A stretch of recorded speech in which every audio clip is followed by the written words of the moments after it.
And the talk that I'm going to be giving today is titled The 12 Indicators That You'll Be a Successful High-Stakes Poker Player. Now, I understand, especially in this room, a lot of people aren't actually aspiring to become a high-stakes poker player, but I promise that the parallels between that and whatever you're going to be trying to do, as long as it's competitive, intellectual, whatever that is, which I assume it is for everybody in this room, they're very prominent. And the poker, for me, it's a deeply spiritual game. I think it is for everybody, whether or not they like it or whether or not they agree with that. There are many parallels you can draw between poker and anything else you do in life, as long as you're attentive enough to what's going on within your mind. So I've written down the 12 key indicators that somebody would be a successful poker player, and these are all mutable. And the last one I'm going to be speaking about is immutable, and there's nothing you can do about that. You either have it or you don't, and we'll touch on that last.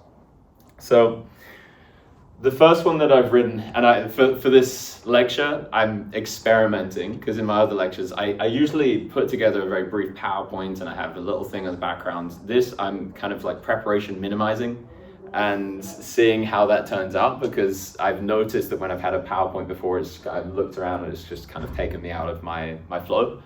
And for this, I'm going to just see what comes out with a very minimal structure that I've allowed myself. So number one key indicator for success is finding your own unique path up the mountain. And the mountain analogy is something you'll find a lot in the spiritual worlds. The top of the mountain is moksha, enlightenment, whatever you want to call it. In the Christian traditions, it'll be like unification with God, becoming son of, stuff like this. And so let me start with a question that perhaps I could throw to a couple of you. And so I know that you're going to be engaged, because you have to think about the question, otherwise you'd be put on the spot if I ask you. How much do you take responsibility for your own personal learning style, fitting your mind into how you either revise or how you learn, how you grow? Because everybody's different, everybody has different learning styles to some degree. How much are you just kind of like putting yourself through the machinery of a university, which is obviously a different university to most, and how much are you taking personal responsibility for your own idiosyncrasies and changing the way that you learn based on that? And I'm going to ask you, because you're making good eye contact. Yeah. I think I take quite a bit of responsibility for what I learn. I actually find lectures to be more of like a pointer to the content, but I do most of the learning by myself rather than from a teacher. And so you do most of the learning by yourself, not from a teacher. What kind of revising or learning would you do? I'm doing statistics and machine learning. But how would you teach yourself?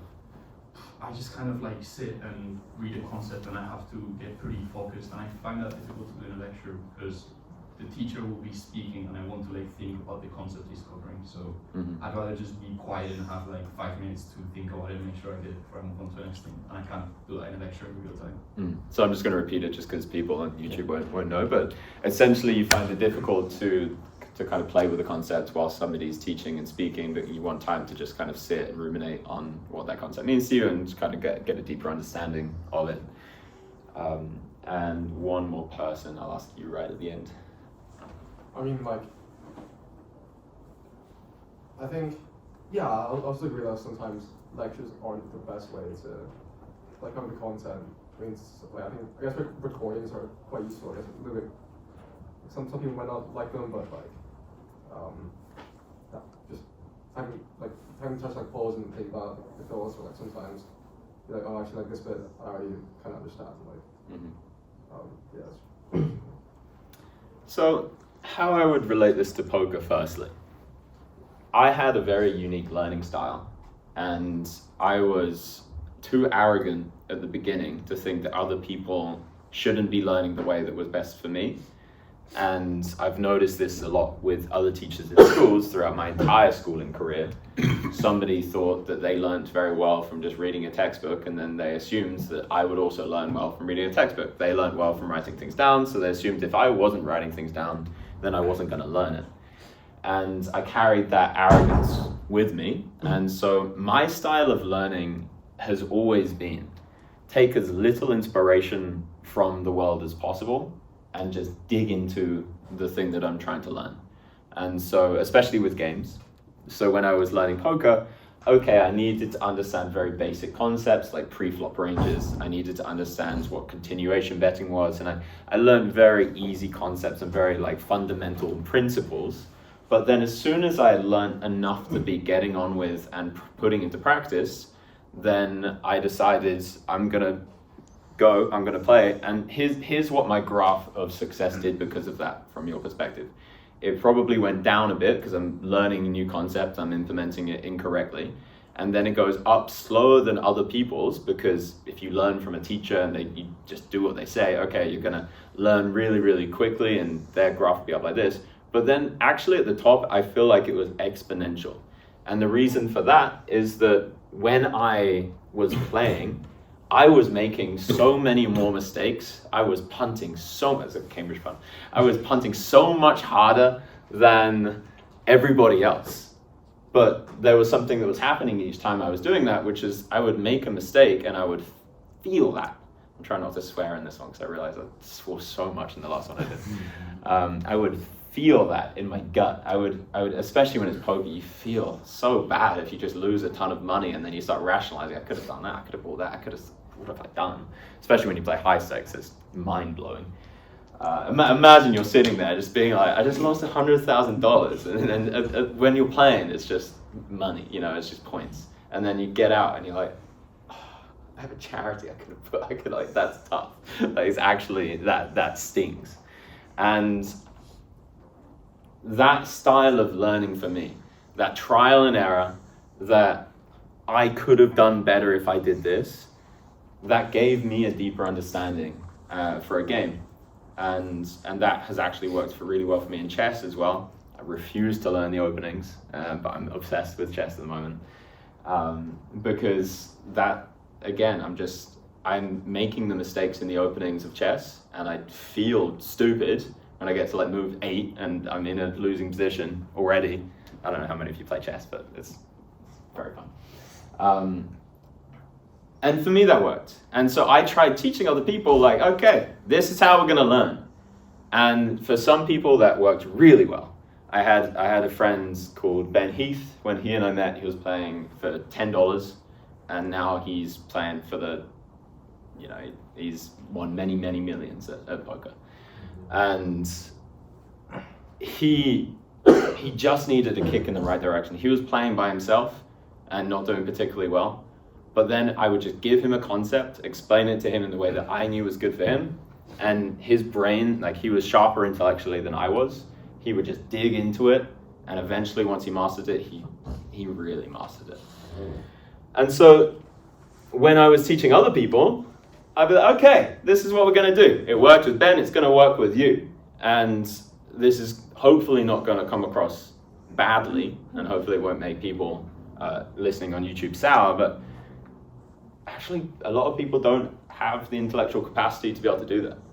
Like a lot of people at least don't, in that moment, have the intellectual wherewithal to be able to say, okay, I made this mistake, now let's stop, let's meditate. Why did I make that mistake? Okay, let's extrapolate. How would that affect this different situation? Okay, now let's really understand conceptually or abstractly or metaphorically, whatever it is. Most people actually can't do that. And that's a tough thing to say. It's a tough thing to learn. There are, different levels of intellect and intuition and learning styles and things like this that some people just aren't particularly good at doing. And so for those people, that doesn't mean they can't be successful poker players. In fact, somebody I've had some strong disagreements with online is a person called Doug Polk. And he's a fine example, to speak highly of somebody who I've had some qualms with. He's a fine example of somebody that was the opposite of me. He wasn't particularly good, and then he knuckled down and he studied and studied and studied and studied and studied to the point where he then became the #1 player in the world at high stakes heads-up online poker. Now, that's interesting because that really went against my philosophy. and that really went against what I thought was relevant for when you're thinking about learning styles. And so what I would say is that generally, when I meet students who are doing extremely well in university, they haven't put that much thought into what their own personal learning style is. They might think, okay, I learn better auditorily. I work better kinesthetically, I work better visually, or whatever it is. But they haven't gone into the depths of their mind and said, actually, I'm really good at integrating this concept with this concept, or I'm really good at multivariate analyses, or I'm really good at this or that, or there's so many different nuances that you get when it comes to learning. And so when you're finding your path up the mountain, you have to understand, yes, you might have this genius teacher who's way better than you at physics or maths or econ, I assume that's the only 3 subjects you guys study, computer science. But that doesn't mean that what he or she says is going to be absolutely applicable to you, even if they try and mold you in their own image. And so you really have to look within yourself to understand what that means. And just to give a little nod in the spiritual direction, when people are talking about spiritual paths as well, I find this tends to be, and this is something I've probably put more time in than I have poker, this tends to be one of the biggest misconceptions throughout the entire spiritual world. You'll find a Christian monk that thinks everybody should be a Christian monk. You'll find a Sufi Muslim that thinks everybody should be doing the spinny circle things and chanting and everything like that. And you'll find people that are kind of like pan-spiritual, that are doing all of these different practices, that thinks everybody should be doing all of these different practices. But in fact, everybody's unique, everybody has their own path, and only really you can decide what is best for you. That was number 1. Okay, number 2. This is an interesting one for me, and I will be speaking about this probably until the day I die, because I don't think enough people speak about it. And this is the shadow, the Jungian archetypal shadow. A lot of people speak about shadow sides and things like this, and it's very relevant to poker, and it's very relevant to you. And it's something that I guarantee maybe you guys have, but most people at home at least haven't thought enough about. How integrated is your shadow, and how developed is your shadow, and how aware of that? And if I'm talking about shadow, what I mean is the kind of like subconscious parts of yourself which you're neglecting, the dirty parts of yourself, the malicious parts of yourself, the evil parts of yourself that perhaps you haven't looked at, or perhaps you have looked at and you've integrated into you. So take a minute, take a second to think about that. How much intentional shadow work have you done? And I will pick on someone. My friend.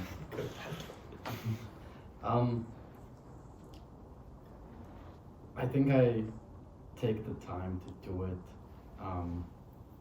occasionally, because I've definitely thought about doing it since maybe about 3 years ago. But I don't think I do enough. Maybe once a week I sit down and I think about whether what I'm kind of like what I'm actually doing. Makes sense? Are you brave enough to describe what your shadow might be? Or what something you might have found out about your shadow side might be? I think I'm more...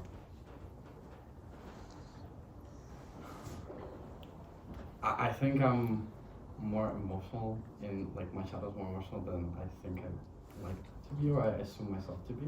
Mm-hmm. And more,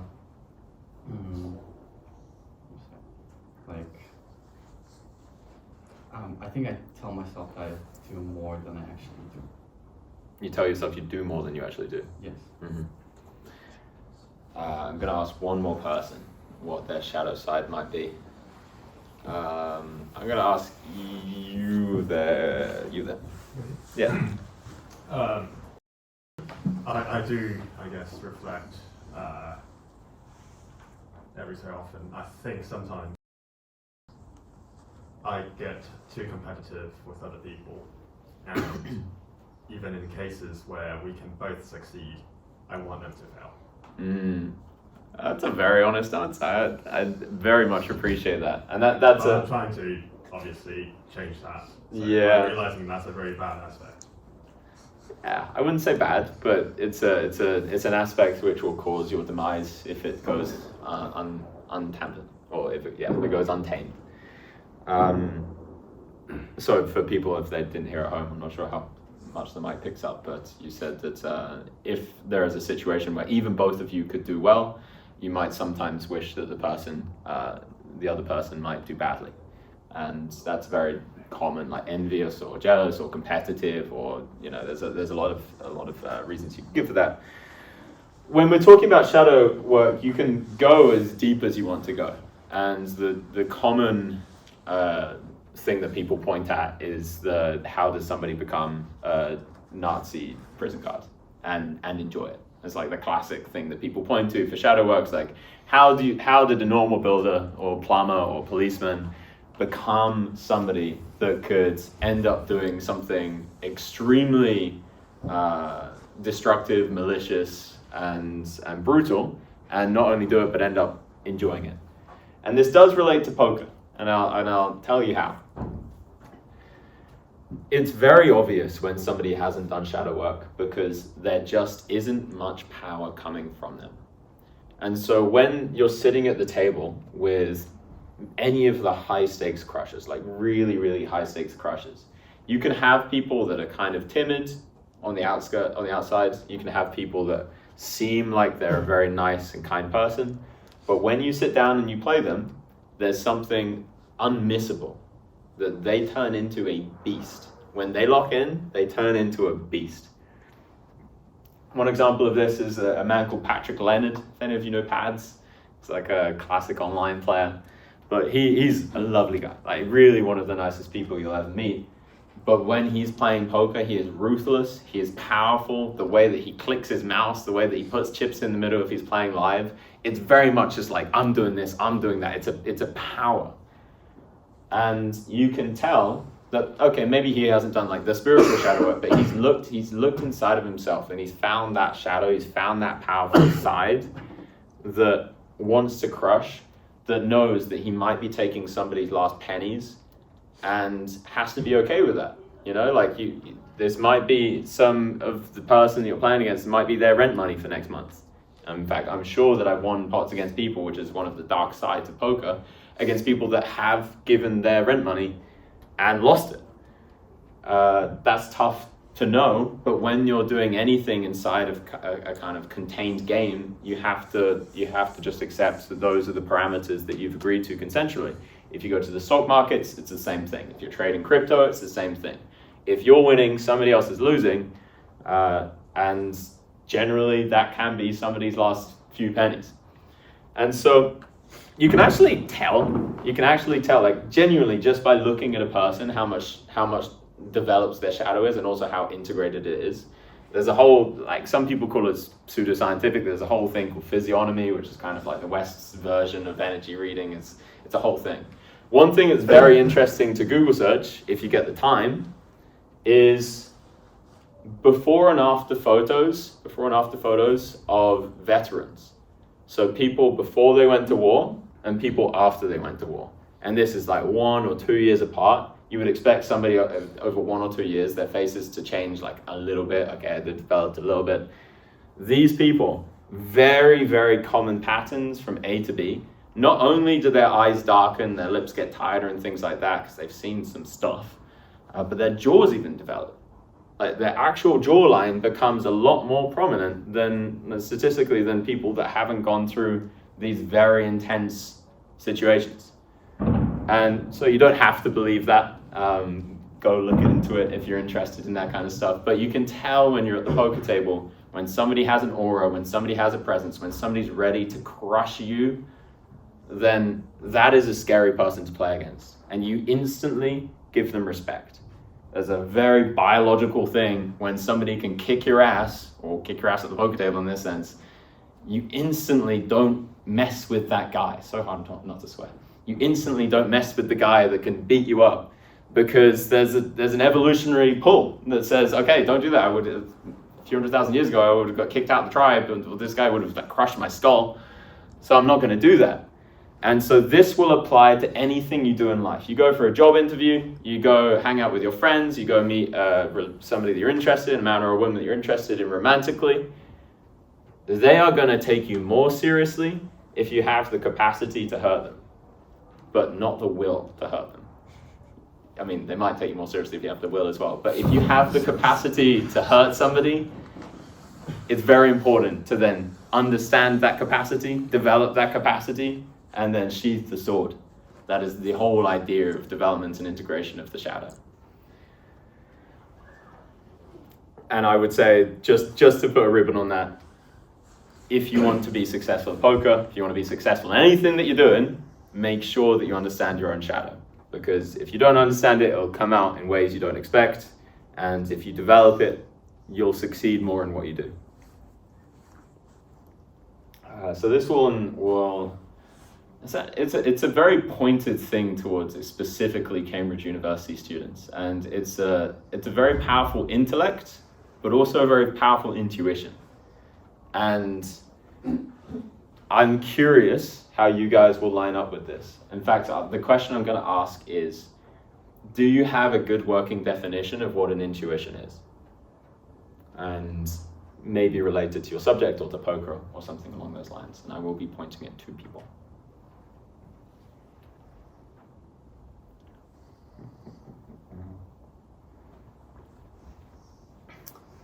To be honest, not really, I guess. Like a good intuition?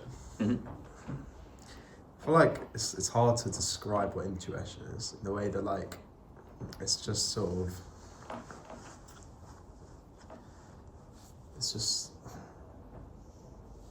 I'm not going to be very good at describing You're allowed to say, I don't know. Yeah, That's a good answer. Yeah, I don't know. Okay, one more. Let's go with you. I think it's an interesting question. I'd say it's quite hard to differentiate intuition from hunch. So hunch is when you just kind of, a thought pops up in your mind and you choose to believe it because it's the first thought that popped up in your mind. It seems quite convincing to you. It's maybe your gut or whatever. I think intuition is more you're implicitly using information, be it from your studies or from theory, or from information that you've picked up subconsciously. Like, for example, you've subconsciously picked up that the player opposite you has been rubbing his neck. So that's sort of, you're using that information implicitly in a kind of, in some sort of structured way to build an intuition to make a better decision. That's why I say over hunch, where you don't even know where the thought has popped up from, or you can't for an intuition, a thought can pop up, and then the next day I can think about why that thought has popped up, and if I think hard enough, then I can kind of backtrack where it has popped up from. Mm-hmm. I'd probably say That's a fantastic definition. I hope that the microphone picked that up, because I'm not going to try and repeat that back. I don't think so. You don't think so? Okay, well, I'll try and repeat it back then. So firstly, you differentiated a hunch and intuition, saying a hunch is just this kind of instantaneous first feeling or thought that you get. And an intuition is something deeper, where you're kind of relying on memory and data sets that perhaps are in your subconscious or conscious, that you could then even backtrack and say, oh, this is probably how I came to this conclusion, but it's more instantaneous than that. Something along those lines. And it's a very good working definition. I personally don't have a flawless working definition of intuition. What I would say is that when looking at the various aspects of the mind, I tend to look east. There is a reason that I've spent more time studying spirituality than I have poker or anything else in my life. And the reason is that the most impressive people by far that I've come across are people like Buddhist monks and shamans and metaphysicists and all of these types of people. And when I say impressive, I mean spiritually impressive, I mean intellectually impressive, I mean intuitively impressive, I mean the way that they carry themselves, the way that they act, the things that they can do. I've seen things that kicked my naturalist, materialistic ass. I really went into it with some preconceptions that got blown out the waters, and I went kicking and screaming. But I've seen people who have such powerful intuitions that I thought it wasn't possible. And then I saw enough people, and they kind of explained the processes, and they showed me different meditations that you can do to kind of align your mind and align your nervous system and all of these things, so your intuition starts getting really sharp, and it works. It really works. So let's firstly just identify this is the intellect and this is the intuition. An intellect, it's a cutting device, it's a razor, it's a knife, it's a sword. You look at something, you dissect it, you analyze it, you can look at the kind of the micro nuances and all of these things. An intuition, perhaps you could say, is good at multivariate analyses. I told this story in another lecture, so I'm not going to tell the entire thing, but in my first ever ayahuasca experience, it was after I started playing poker, and I was trying to come to this conclusion about whether I should tell my girlfriend. I was like 22. Don't judge me. If I should tell my girlfriend that I cheated on her, and also whether I wanted to be with her. I just couldn't come to the conclusion. I was like a hyper intellectual atheist dude, and I was really trying to. And I was with ayahuasca, so I can visualize all these things. And I was like, okay, I'm gonna get to the crux of what's happening in my head. And I was like, okay, here are all the pros, here are all the cons about whether I want to be with her. And okay, I'm gonna put these and put these. Okay, I have to weight them out of 10, so I weighed them all out of 10. I can do them. And I was like, okay, some are going to be growing more in time. And I was like, oh, it's becoming an analysis that I could add probably another 6 different layers to. And unless I went and studied maths at Cambridge and spent my PhD deciding whether to be with this person or not, I'm not going to be able to decide in this moment. And even then, perhaps the intellect just isn't going to be able to reach it. And I've told this story, so I'm really going to breeze through it. This is when a shaman taps me on the foot, does a bunch of cool shamanic stuff, and looks me in the eye and says, and I didn't give him any sign that this was coming. I didn't tell him for a second that this is what was going through my mind. And he says, Charlie, is Dan, D-H-A-N, Shaman Dan. I saw him again recently in London.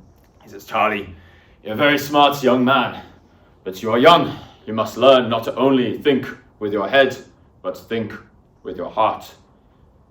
And obviously, the instant reaction of an intellectual person is like, how the heck did he know to say that when I'm thinking this? And he had no inkling, no clue.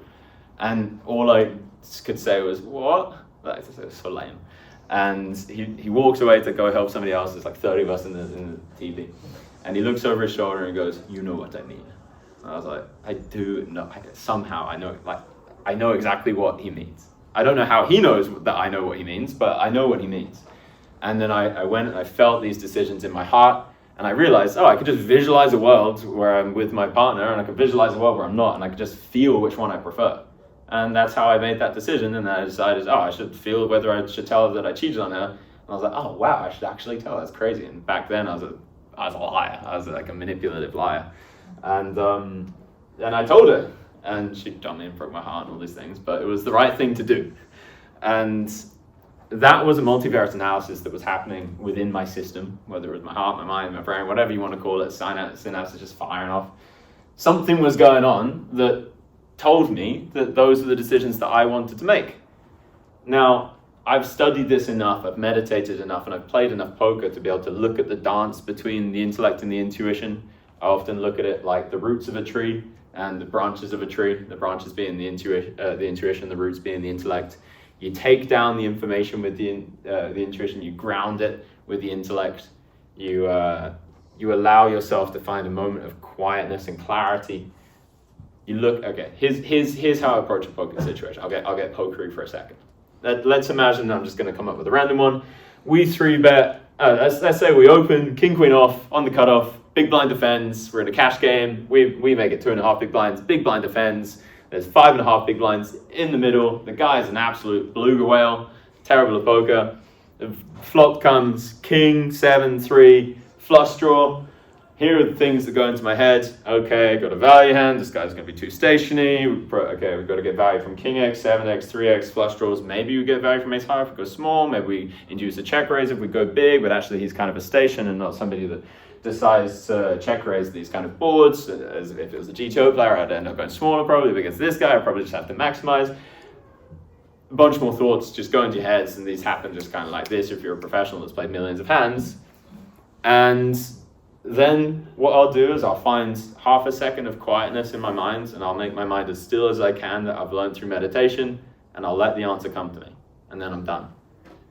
And if you listen to the top chess players in the world, same thing. They'll talk, okay, my intuition said that the soul of the position needed this move. It's a real phenomenon. Whether or not we've been able to explain it within the neuroscientific world, we haven't really. We don't really have a good explanation of where even consciousness comes from, let alone intuition. Okay, doesn't matter. We know it's a real phenomenon, and we know we can train it, and all you have to do is become aware of what is happening in your mind. So whether you're doing something that's very hyper-intellectual, like a mathematical equation, or perhaps something that's a little bit more of a dance between the intellect and the intuition, like you're trading on the stock market, you have to be aware of which part of your mind you're using. And this is something that the top poker players, they're often not so conscious that they're doing it, but they do it so well. They do it so well. They're not conscious, okay, I'm just doing intellect now and I'm doing intuition now, but what they will do is that they will say, okay, here are all of the reasons I should do this, or here are the counter reasons I should do this, and I think I should do this. And that is the intuition working. That is the intuition at work. Number 4, the ability to say, I don't know, at the right time. Not just saying it, but like know when to say it, know when to mean it. And you could kind of like subhead this with intellectual humility, because actual humility on a deep, fundamental, emotional, spiritual level, not super necessary to be that good at, to have to get good at poker.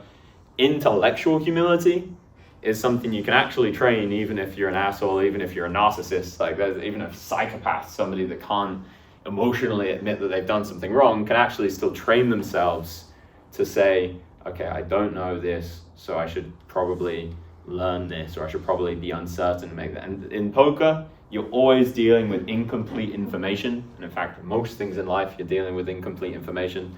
And something that the best poker players in the world are unanimously good at is knowing when they don't know something and dealing with incomplete information, doing the multivariate analyses with that incomplete information, which if you actually crack down mathematically what's happening inside somebody's minds on a very granulated level, it is nuts how complicated these equations can get when you're dealing with large trees of information and incomplete data sets.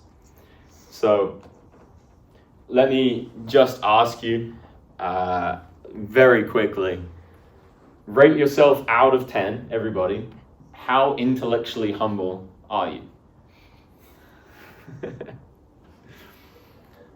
And we'll go hands up if you think you're 5 or above. It's a large number. What way? 10 is you're the most intellectually humble. Most 10, you're the most humble ever. Okay, 6 or above.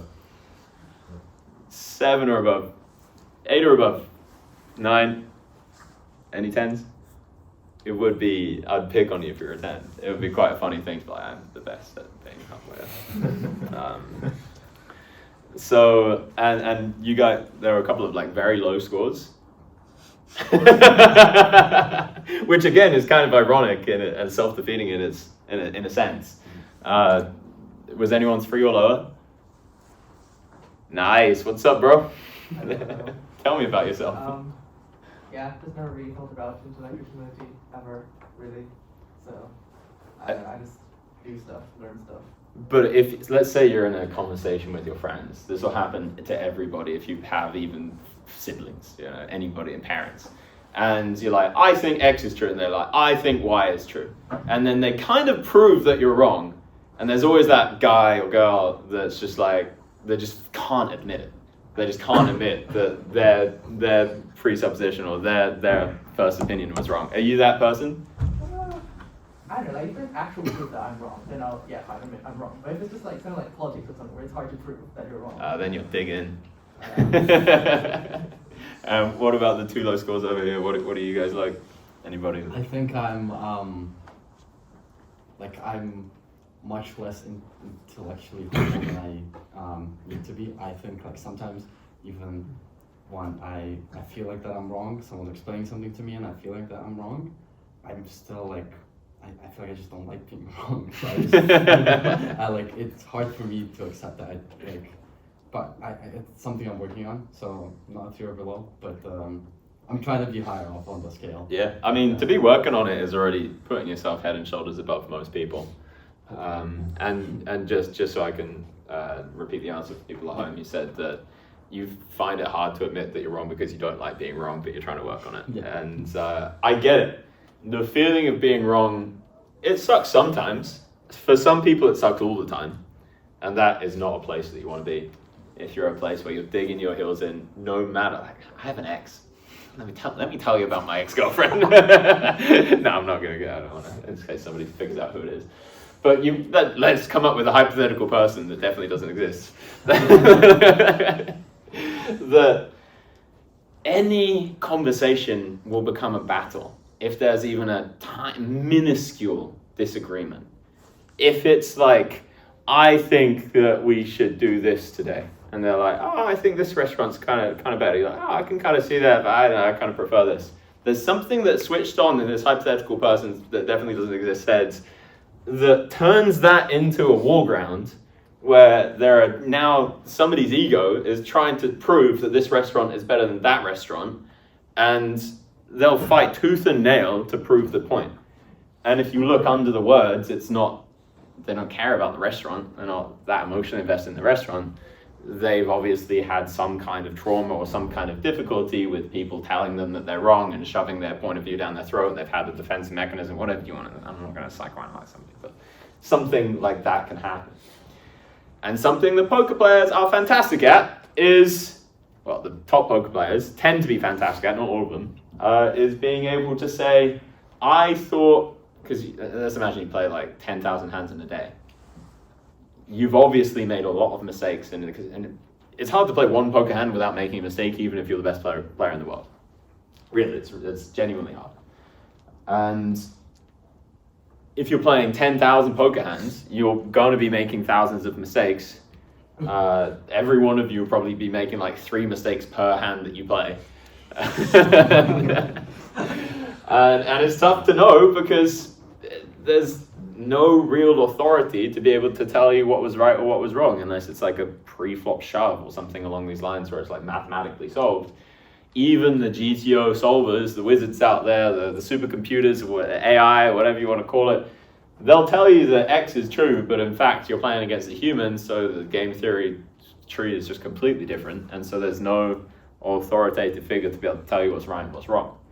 And that is tough, because in chess, for example, it's a self-governing system. The computer can tell you if that was a good or a bad move. And okay, you can say that practically this is a better move, so it's not absolutely 100%, but generally it's pretty soft. Maybe backgammon's a better example.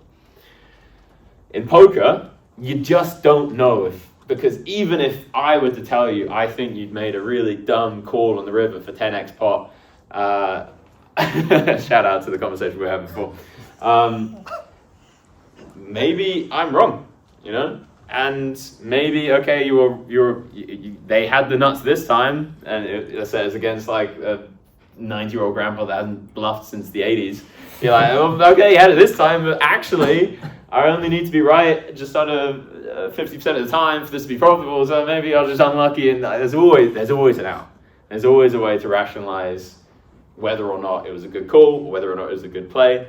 And so you have to really take a lot of responsibility if you're a poker player. You have to be like, okay, even if it went right, I have to be able to say that this might have been wrong. And that is a tough lesson. That is a tough thing to be able to do. Imagine winning the biggest pot of your life and being able to look at that and be like, maybe I made a mistake actually. That's tough. Nobody does that. Like very, very rare. But at least the minimum you can do is that when you lose, when you make these big punts, when you lose a ton of money, to be able to look at that. I'm getting some cheers on the side for big punts. I represent. When you're losing all this money, the minimum you can do is look at it and say like, okay, what could I have done better? And sometimes it takes the world drilling you down and kicking you until you're broken into 1,000 pieces for somebody to be able to say, okay, maybe I should have, maybe I made a couple of mistakes, or I'm fine. So the sooner that you can catch these mistakes, the sooner that you'll be able to stop making them.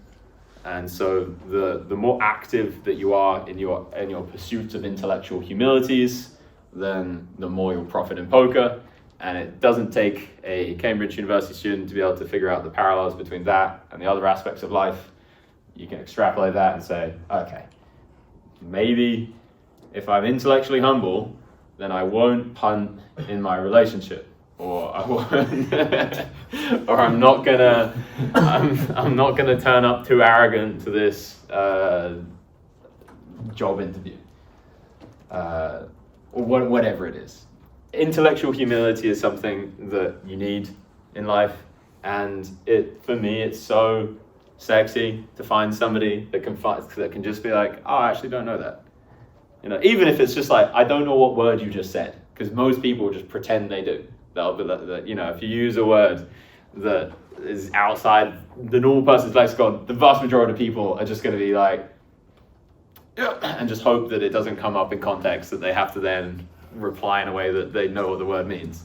So even just to be like, I don't know what that word means. It's like a very simple heuristic you can use to catch yourself and say, like, okay, I just don't know something. And you stop yourself getting in these ego battles of just trying to be the person that knows something. Number 5, I've written presence.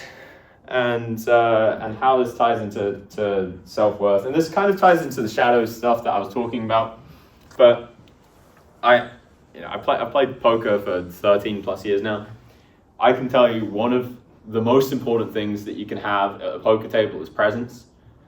I'm a good example of this because I'm fortunate enough that people have watched me on YouTube. And so when I sit down at a poker table, especially like a public one, audibly I will get people be like, oh, damn it, like maybe because I'm an asshole, also sometimes because I'm good at poker. I'm sure half the time it's because they just don't like me, but it's very important because then, and I've seen this, and I have very exact data to know that this is what happens, because I'll sit down and let's say I remember that I was sitting down in a Monte Carlo tournament. And I sit in the big blinds, and somebody had gone, oh, damn it, it's Charlie here, all right, time to lose all that chips, or whatever it was. And then the first time I'm in the big blinds, I get a walk, meaning everybody else folds their cards. And at least 2 people would look at me and be like, okay, Charlie, you'll be out, all right, go on then. And it's so important when you're the kind of person that is going to be sitting there and immersing yourself in power versus the kind of person that is going to be sitting there and becoming a kind of shriveled version of yourself. Everybody reacts to you differently. The way that you enter a room, the way that you sit down at the table, the way that you speak about yourself, the way that the other people around you speak about you is so important.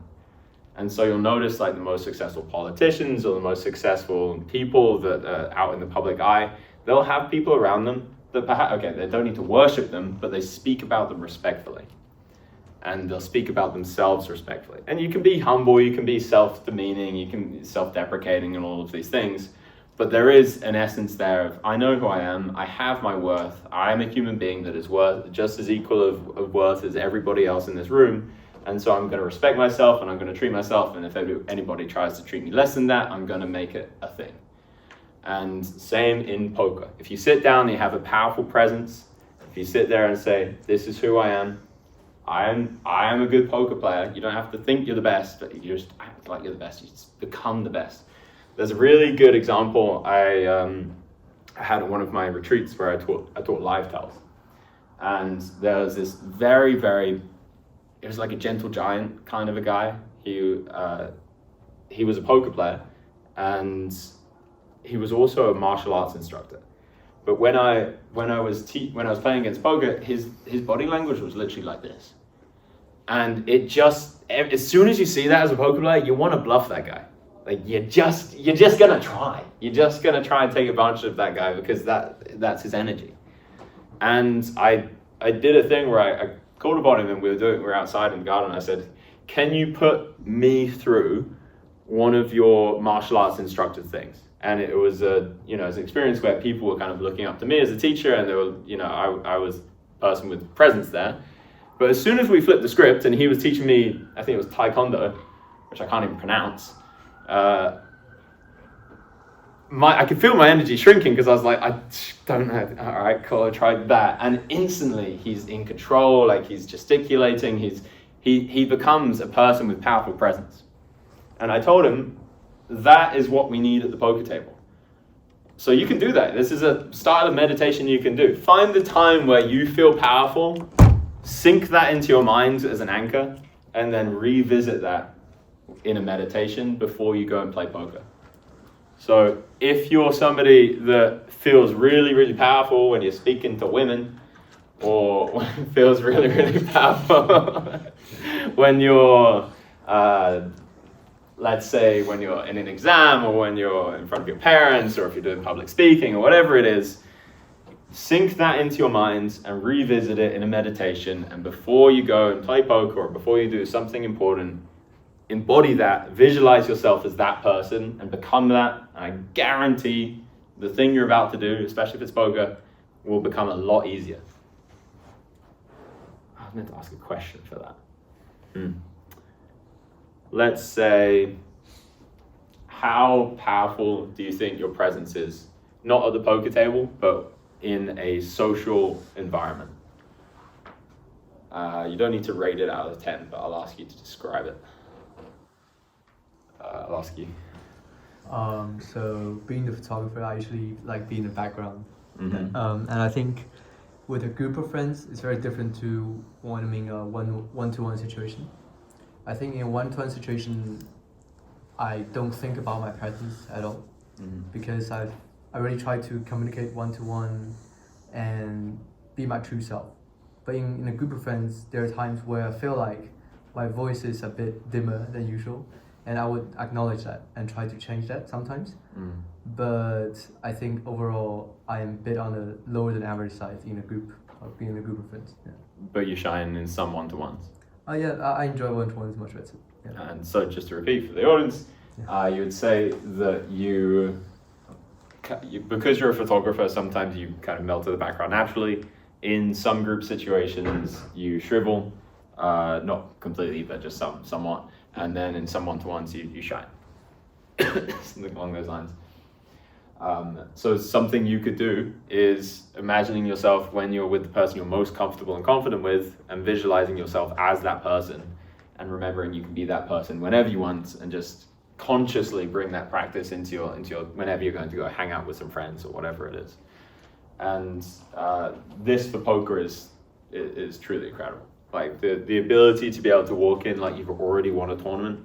Like I would visualize winning a tournament before I go and play a tournament. I would do this so much before I used to play. And I statistically should not have won as many tournaments as I did. Call it metaphysical, call it luck, or call it psychological, or whatever it was. I got the amount of first places I got as opposed to second places even was just nuts. Like even the best poker players in the world should get a bunch, like almost equal firsts and seconds. Maybe like 65-35 or something like that, but something happened, and a lot of the most successful people in pretty much every industry, fighting, chess, poker, whatever it is, they'll speak about this. They've visualized winning so many times. It's like that when they actually do it, it's like they're doing it for the 100th time. Let's do emotional variance tolerance, otherwise known as EVT. Quick question. How much do you tilt? To clarify the definition of tilt for the people at home, whilst you think of your answer, that is to get aggravated or angry, often when losing. That will impact your thought process negatively, or at least tend to. Comes from the pinball community. People get angry and start trying to tilt the machine. All right, let's go for you. Yeah. I think in poker a bit too much. I get this kind of idea that I need to try and win back money that I've lost, which is definitely not the right way to think about it. I think that especially comes out in poker where you've got some money which you've effectively handed over to this other person. You know, they've got one up and you want to try and reverse that, which is not the right way to look at it. And so just repeat. Yes, definitely. Just to repeat, you said that if you were playing poker and you've lost money, you'll sometimes feel like you have to try and make it back by taking it off the person that's just taken it off you. Do you become too aggressive? You like 3-betting loads, or you try to bluff them loads, or you try to own them? Or what happens? Yeah, too loose basically. Become too loose and aggressive. Yeah. Yeah, that's me too. And so the next question to kind of jump on that is as well as like, how do you handle the downswings? And I won't make you answer that, but there's the downswings in life, the kind of longer term ones, and then there's the short term getting tilted in an exact moment. I was very lucky throughout most of my poker career that I did not get tilted. For some reason, something about poker, I just turned into an absolute sociopath. I get more tilted at chess, which is kind of crazy. Like I'm playing for points instead of hundreds of tens of thousands of dollars, whatever it is, and I'm just getting so mad at myself because there's something about the time control being short. Technically, you have all the information available, so there's no need to make a mistake. You know, you can't blame variance, and so I just get so tilted. I don't anymore, but I just used to get so tilted at chess. But poker, I was very lucky. I remember being in my first ever final table first ever super high roller final table, 25K. First super high roller I'd played as well. And the first place prize was like 1.3 million.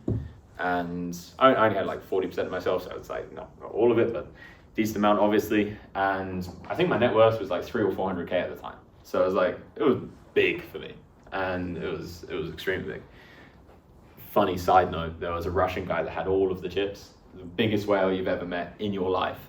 And my manipulative ass made friends with him at the final table, intentionally, because he was 3x potting every single street against every single player and knocked out all of the best players in the world. 3x pot meaning there's like 50 in the middle, he bets 150K, like something like that. And then I made friends with him, and then when he and I were in a pot, I was like, check, and he was like, check. And I was like, check, and he was like, check, and we just got down to that. And then he'd go back to just blasting against everybody else, which is good ICM strategy. But in this tournament, I remember I just didn't care if I won or I lost.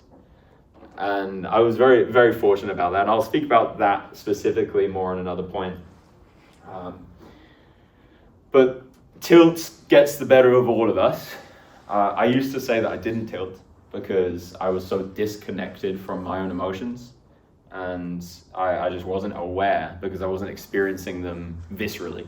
I wasn't experiencing like the heaviness in the heart or the clenching of the stomach or something like that. I was purely intellectual. I was so disconnected from my body, purely intellectualizing these things. So I genuinely thought I didn't tilt. I did in hindsight, I just wasn't aware of it. So we all tilt, we all have emotions, and we all handle tilt in different ways, and it comes out some stronger than others. I think there's a small percentage of poker players at the high stakes that are very aware of their emotions and handle them well, and a much larger percentage of people that are just disconnected from their emotions and kind of manage it, but in like a very small field, if that makes sense. Like they only experience this much instead of this much, and it's a lot easier to handle yourself within this realm. There are some detriments and downsides to having that life experience, but we'll go into it. And let's say you're sitting in a casino, you've sat down for like a 12-hour session, and you're 3 hours in and you lost 4 buy-ins, and you're just steaming. You're so, because that guy, he doesn't even know the rules. That wasn't going to be in his range, whatever things are going through your head. And I'm sure it happens all the time when you guys are playing against each other in Cambridge Uni. There's just one guy that's trying to play it cool, but just underneath you can just tell there's just steam coming out of his face. I swore. And can you be the person that can reset in that moment? There's the odd crazy person like Jungle Man, a very interesting person that he steamed, threw his cards, went crazy, but then played his A game whilst doing that. that is something else. Most of us mere mortals cannot do that. Can you be the person that can reset? Can you be the person that stops this cycle of thoughts and emotions and just says, okay, I'm just going to go for a 10-minute walk and come back. I'm not going to try and win my money back. I'm going to recalibrate my reality. I'm a person with a lot less money than I used to be 10 minutes ago, or whatever it was, 3 hours ago. And come and play your A game. And that EVT, that tolerance of emotional variance is something that the top poker players, you have to be good at. And it'll be true in some of probably a decent amount of the things that you guys are going to be doing. I don't know how many of you are going to trading or banking or something like that, or things where you need to make like high pressure decisions. But it's very, very important to be, again, even if you're in a romantic relationship, to be somebody that just doesn't spaz, somebody that doesn't just go and then just say something that just ruins a relationship.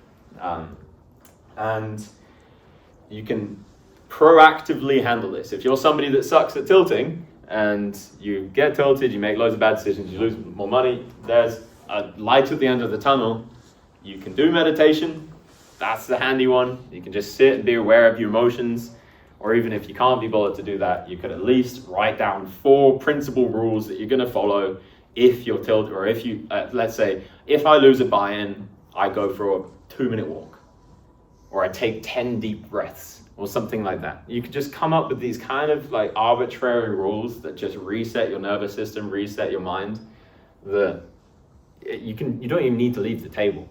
But if you do it, it's a conscious thing, and you will get less tilted, and you will stop losing as much money. It's low-hanging fruit. You know, people will spend hundreds of hours studying the same thing I was speaking about this something before, with very diminishing returns. They'll study the same things again and again and again and again. All they needed to do was just do like 3 simple things when it comes to their mindset that could have saved them like 20% of their losses. And you can be the person if you're consciously doing that.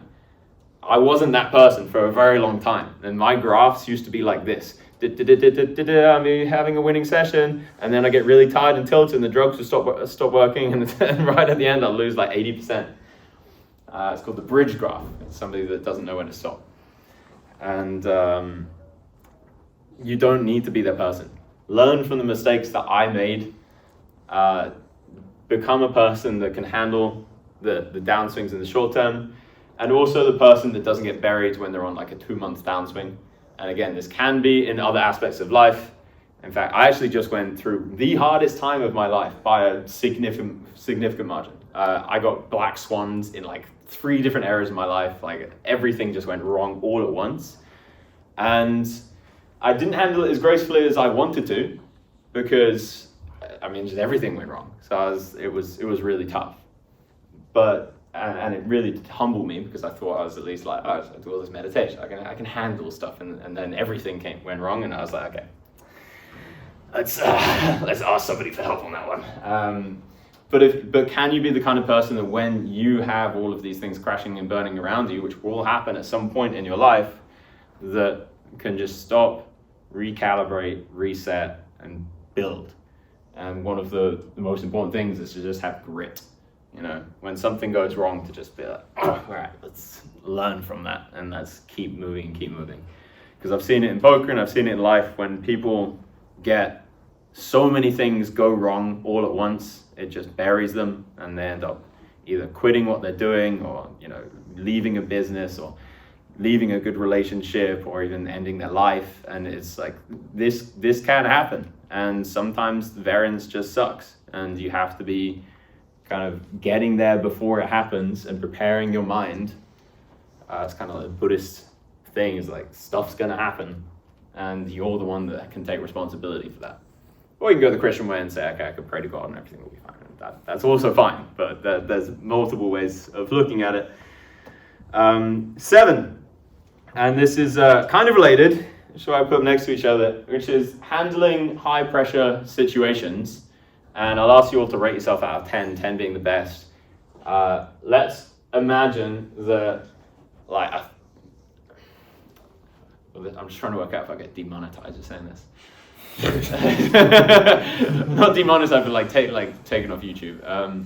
Let's imagine that somebody comes in with a firearm to this building, now, and we have to put our brains together to come up with a very quick solution of how not to get got. I'm trying to use Chinese language that isn't going to get me taken off. Rate yourself out of 10 for how useful you would be in that situation. Give you a few seconds on that one. Do it at home as well, YouTube people, please. We're in Cambridge University. Tell me if you were here and somebody with a firearm came over, I heard Charlie Cow was in there, let's go get some people. How useful would you be? I'll go for you right at the back. I'd say like a 3 out of 10. Like I wouldn't Three? be like cool, but I wouldn't know what to do whatsoever. Like I just don't know what to do with it. Can't know what I'm saying. Well, not losing your cool is kind of like the main part of that. You gave yourself a 3 out of 10 for being for the audience, but not losing your cool is like, that's kind of it. I mean, I'm not expecting you to like kick somebody's ass. I mean, that's a pretty big part of it, not losing your cool. I think most people would lose their cool. I'm gonna boost you up to a 7.5. I'll ask you there. Me? Yeah. So one is The not worst. very good. Yeah. So I'd probably say about 8. And what would be, so it's an 8 for the people at home, what would you be good at? What would be your qualities that you'd be able to... What would be the... Would you handle yourself emotionally? Do you think you'd be able to talk to the person, or do you think you'd be able to like problem solve very quickly on the spot? What do you? Yeah, I mean I've been in a few high pressure situations, so I don't know exactly what it is, but I generally don't get flustered. So I think that's whatever those high pressure situations would be, in interviews or sports moments or whatever. But I tend to stay quite calm. That's quite good. That's life experience. So just to repeat for people at home, you've kind of got a data set of high pressure situations that you've seen yourself perform very well in. You don't know exactly what it is, but you manage to stay calm and handle the pressure. And yeah, that's powerful. I think to some extent, a lot of you guys here, I mean, you had to get through exams to get to Cambridge, right? That's tough for a lot of people. That is a high pressure. That is, I've studied for X amount of years to get to this very small gap of time, or a few small gaps of time, and I now have to do mathematics or whatever it was. Probably all of you did mathematics to get in here, and I have to not make any mistakes, and that is a lot of pressure that people have built up. This like, I want to get to Cambridge, I want to get to there, I want to get to there, I want to get to there. All of this rides on you not, you carrying the one or whatever maths is these days. And you probably had to handle very, very high pressure, and you probably did very well. Now, obviously, there's a lot of different types of high pressure. We just talked about a person with a firearm coming in. That is a different type, and perhaps some of you might crumble, whereas in intellectual tasks, you might be a lot better prepared. Now, in poker, you have to be somebody that performs extremely well when the pots matter. Actually, probably the most underrated thing is fighting for the small pots and making good decisions in the small pots and not autopiloting. But when you're in those big moments and there's somebody bluff shoving the river for 10x pot, and you have to be the one that hits the call button with ace high because it just doesn't make any sense, and just prays not bluffing with pocket deuces, and you have to be the person that clicks call for like half of your net worth. You have to, I mean, hopefully you're not playing for half your net worth, but let's imagine it's a tournament. We'll talk about bankroll management another day, but let's imagine you're playing a tournament and you're trying to pick a tournament it's going to add like 50% to your net worth, whatever it is. You have to be the kind of person that when all of those emotions are coming in on you, when you're experiencing the high pressure, your mind is clear.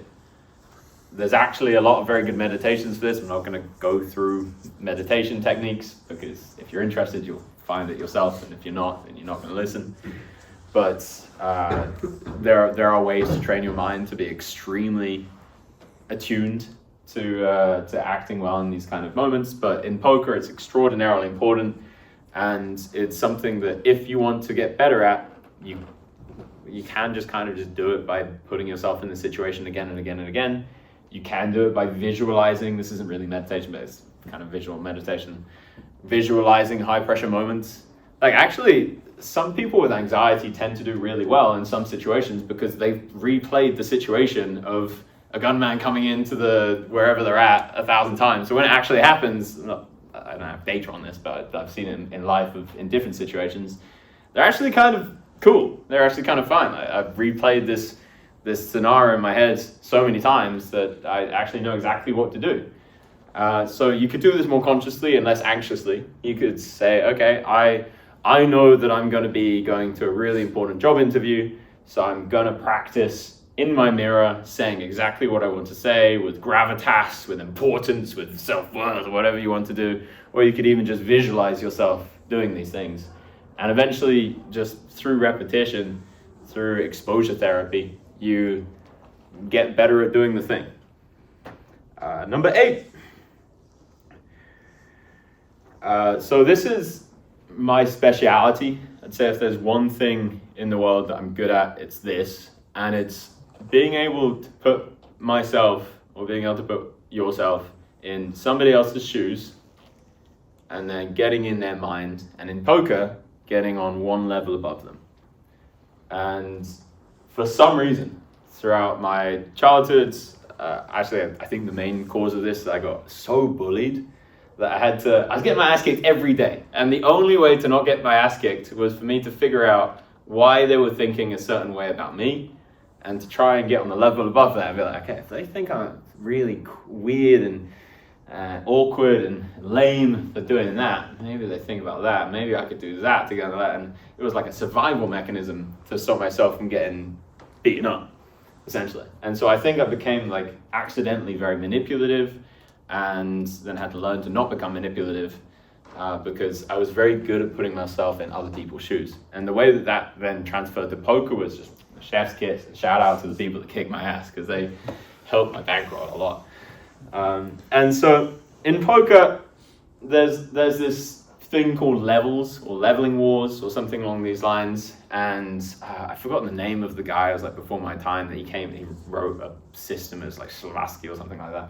And he said that you got the level 1 of poker, which is like, what hand do I have and what am I going to do? And then the next one is like, what does my opponent have? And the next one is like, what does my opponent think that I have? And then what does my opponent think that I think that he has? And things like that. And so there are these leveling wars that you can get into that when you actually understand poker in a very nuanced way, you can get into like multiple leveling wars per hand. Because you can be like, okay, they use this size on the river. Let's use an example that's kind of a little bit more recent in the high stakes. There's a new meta that is, in fact, a lot of high stakes players don't know this, but the super high stakes players know this. There's a new meta that if you bet 75% on, or 90% or even 100%, which is sometimes considered a small bet in certain scenarios, on the river, then it tends not to be nutted. Nutted meaning like a very, very extremely strong hand. And the reason for that is that a lot of very strong players for many, many years, let's say the 5 years before this, if they had an extremely strong hand, they would put it into their overbet range, or they'll put it into their small bet range. Because they're going for a small bet, they raise, you 3-bet. And so when you would face this kind of like 80, 90, 100, 110% sizing in certain situations where you can use 300% or you can use 25%, then people would often be capped, meaning that they might have a really strong hand, they might have top pair, top kicker, but they never have a set. And so there's this meta that when somebody then uses the 90%, okay, at first you can just raise that and everybody folds. Then people catch on to that, and so then people start doing it when they have the nuts. And so you start doing it when this guy's raising me whenever I go 90%. I figured out why. So now when I have the nuts, I'm gonna go 90%. He's gonna raise, and I'm gonna 3-bet. He's gonna call off, and I'm gonna look like a genius. And then the guy has to be, oh, he just did that. So next time he does that, I'm gonna do this. But then the guy's like, oh, okay, he might think that next time I do this, so I'm just gonna do it like the opposite way, and that becomes a leveling war.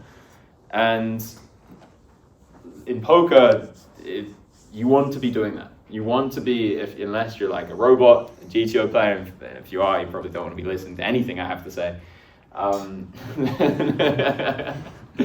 then you want to be thinking, what does my opponent think? You want to be putting yourself in the shoes of the other person and saying, like, how did he come to this conclusion? And to really become a master of poker, you need to understand so many things. You need to understand GTO better than I do to become a true master.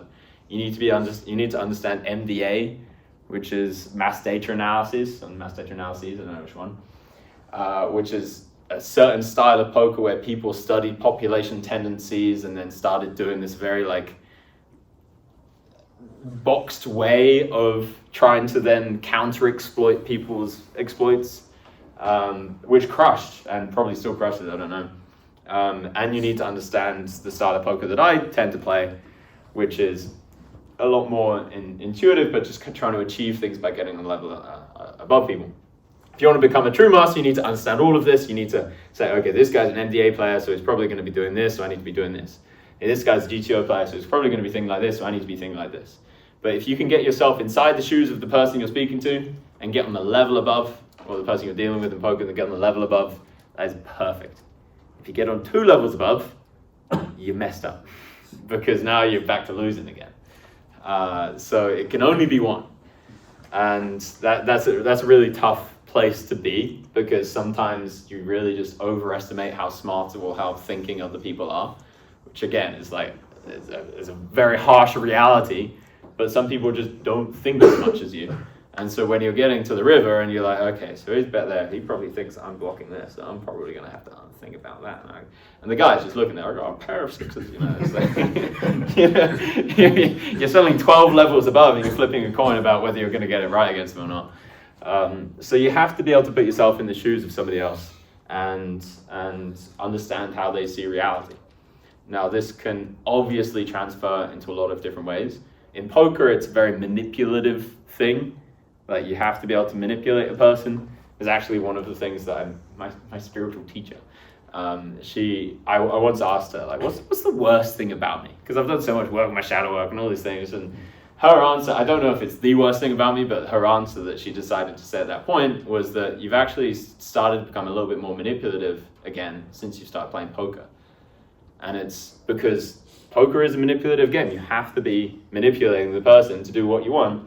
And when you're repeating the same actions, it's hard to compartmentalize that. When you're repeating, I'm manipulating a person, I'm manipulating a person, it's hard to then change your mind out of that thing. So when you're in a conversation with somebody and you kind of like want them to come with you to go to the pub or whatever it is you guys do around here, then you might find a fork in the road where you choose this word or this word, and you have to choose you have the choice to choose the manipulative one or the more honest one. And your brain might work so quickly you don't even realize you're doing it, but you start to choose very subtly over time the things that will be more in your best short-term interest. And so you have to be really careful, because great power comes with great responsibility. But like, if you have the ability to understand a person's minds and put yourself and empathize with them, you also have the ability to control them in some ways. And you have to watch out for that. But it's a very important thing, because also you have the ability to make them feel better if they're sad. You have the ability to pick them up when they're feeling down. You have the ability to inspire them when they're whatever it is. So if you can put yourself in someone else's shoes, you'll end up crushing in poker, you'll end up crushing in life. You just have to be careful about it. This one's a kind of easy and short one. Honesty and transparency. In poker, in the high stakes community, reputation is everything, and reputation takes a long time to build, and you can destroy it overnight, especially with social media. If you want to succeed in poker, if you want to succeed in pretty much any career you go in, you can't have people thinking you're a bad person. And to do that, you could either be a bad person and trick everybody for as long as you can, good luck, or you can just be a good person. And I say just, it's also very hard to be a good person. I guarantee the latter is a better way to be acting in the world, because your world will crumble around you if you try and bend reality and lie, manipulate, all these things. Trust me, I tried, and it did not go well. So you have to be honest, and you have to be dedicated towards virtue. You have to sit there and say, I'm gonna do the right thing no matter what. In fact, somebody, I'm not going to point at the person, somebody before we had this talk said that they were in COVID during their GCSEs, and they had the choice to cheat, and they didn't, because they had put their cameras on whilst they did the test, 360 degrees, and my first instinct was like, that's so easy to cheat, especially if you're any good at technology, and you're taking a test with just a 360 camera. You could have like infinite ways to be able to cheat your way into getting good grades, and it's like a free roll. It's like you're almost guaranteed not to get caught if you're doing it the right way. And the person said they chose not to, which I think is fantastic to have that ability to be. It's basically like, I asked this poll once on Twitter, and maybe I will. Okay, I'm gonna get you to put your hands up for this one. It was a while ago, and it was, I said 10,000. I'm gonna say 100,000 this time. Let's say a million. Let's say if you press a button, it will kill a random person in the world of the 8 billion people, but you get $1 million. But for that, I'm going to have to give the stipulation that you can't spend it on things that will help us save other people's lives. Because we're going to get rid of that loophole. Would you press it? Hands up if you would. That's for the people at home. That's maybe a third of the room, 40% of the room, something like that. Does anyone want to justify that? Is that a moral decision, or is that just a selfish decision? I mean, I've seen some like philosophy questions. Like everyone, like not everyone, but a lot of people die in Africa every day, but we don't give anything about it. So I guess like my conscious decision to kill somebody random in the world isn't a big deal, at least for me. Just to repeat, you've heard a lot of philosophical people speak about this, or thought experiments, and a lot of people die. You gave the example of people in Africa dying a lot, and we tend not to do anything about that. And so it doesn't mean a lot to you, so logically you can say that kind of taking an action or not doing an action are very similar things, and so you take the million because of that. Is that fair? Don't want to misinterpret anything as that severe. Actually, this is a little bit off topic. I had it's on topic, but I had a moment when I was a teenager. I can't remember exactly how old, and I didn't want to spend time with my family because I was going through this phase of like, my family, I don't find that interesting. I want to be doing my own thing. I don't know, I just want to be thinking about smart things, studying the world and things like that. And I was sitting at the dinner table because they convinced me to come. They were like, why are you being so quiet? What are you thinking about? And what I was thinking about is how that everybody around the table was a murderer. And I said that, and they were like, oh. That instant regret, obviously. But they asked me to explain, and I gave the thought experiment of like, imagine you have a charity box that every time you put like 50 pounds in it, you save somebody's life. You know, how many times would you walk past it and not put money in? And eventually you get to the point where people stop putting money in. And in essence, what you're saying is like, we're kind of doing that every day. Like if we wanted to go out and save people's lives with the money that we have, we could easily go out and save people's lives.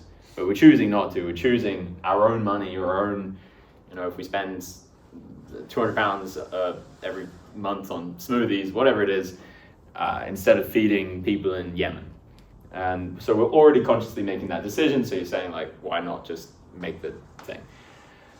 I would make a very big distinction between doing something and not doing something. That's a conversation for another time. But what I would say is that on a core level, people will feel a lot more comfortable around you if you're the person that won't press the button. So if you're, let's say for example, you could justify stealing from Waitrose, just because you're like, who's Mr. Waitrose? I don't even know the guy. He's probably a multi-trillionaire. and that's fine. Like no harm, no foul. But what will happen is that people will intuitively feel that's an unethical thing to do. And so when they're around you, they might start questioning, wait, he steals from Waitrose. Do you think he might justify stealing from me? And as much as you'd be like, no, this is different. Mr. Waitrose is a trillionaire, you know, it's whatever. I've looked him up.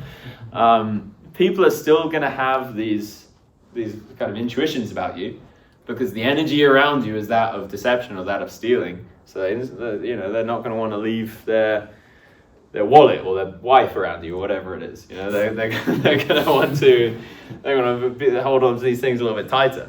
And so what I would say is that there's a lot of subtle and hidden repercussions to ostensibly immoral acts that we might not understand, we might not know.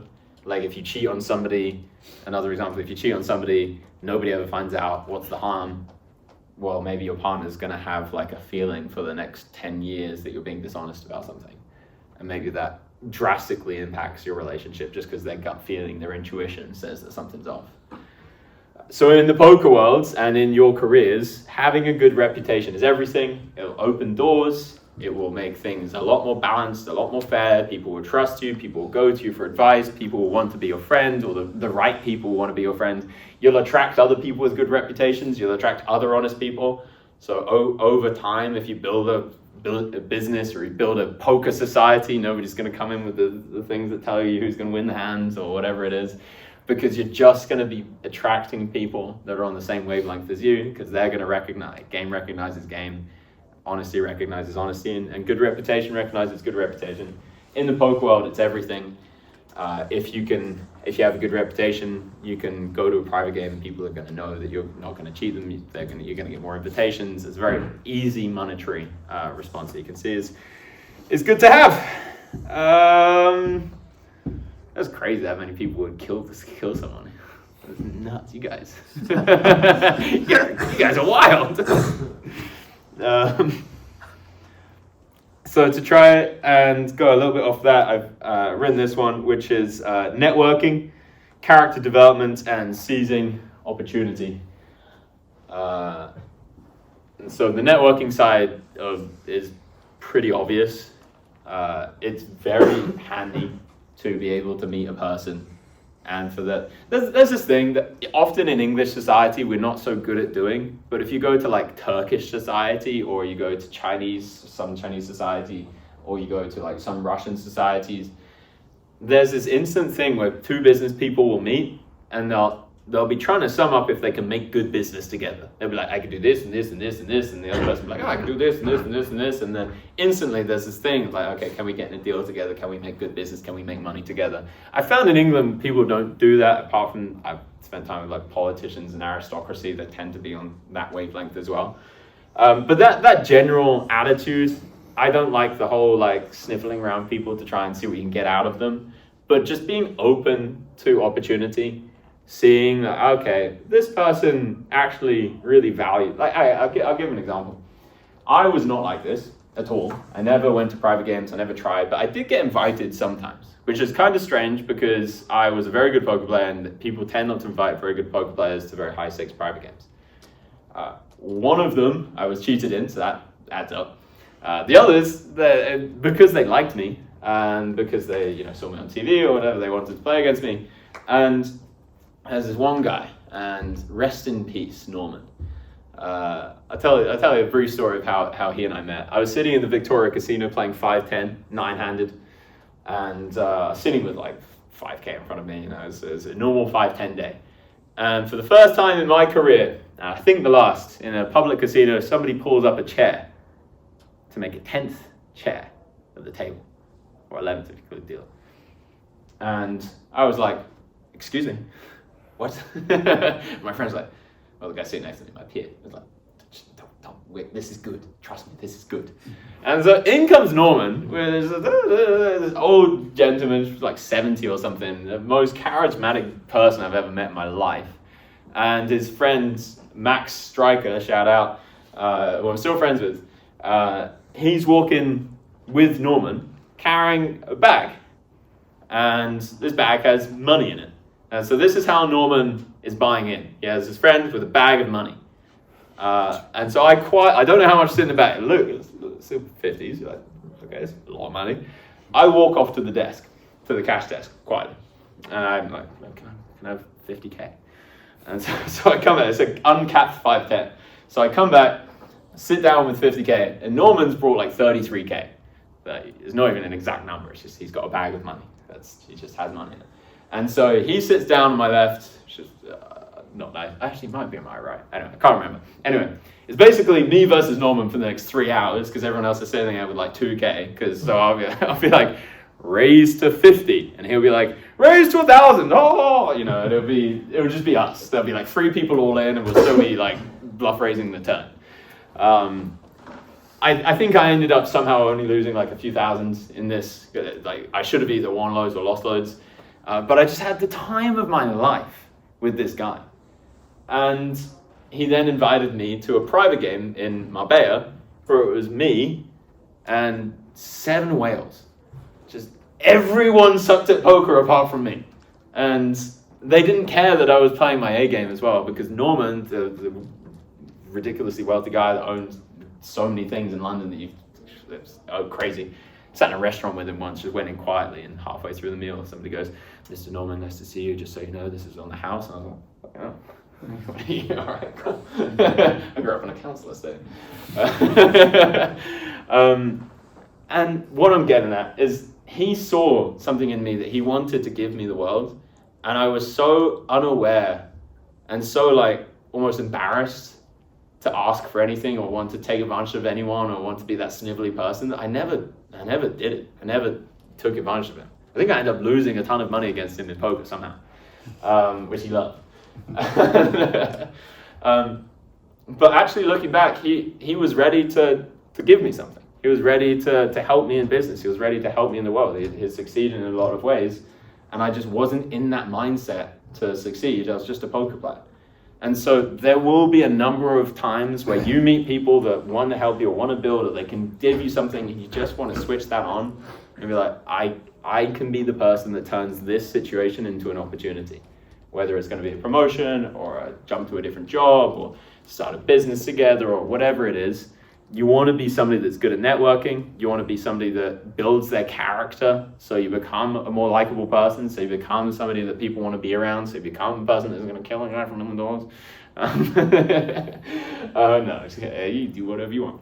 But if you can become a person that people enjoy being around and people trust and people see in a good way, opportunities are going to come your way, and then you want to be able to capitalize on them.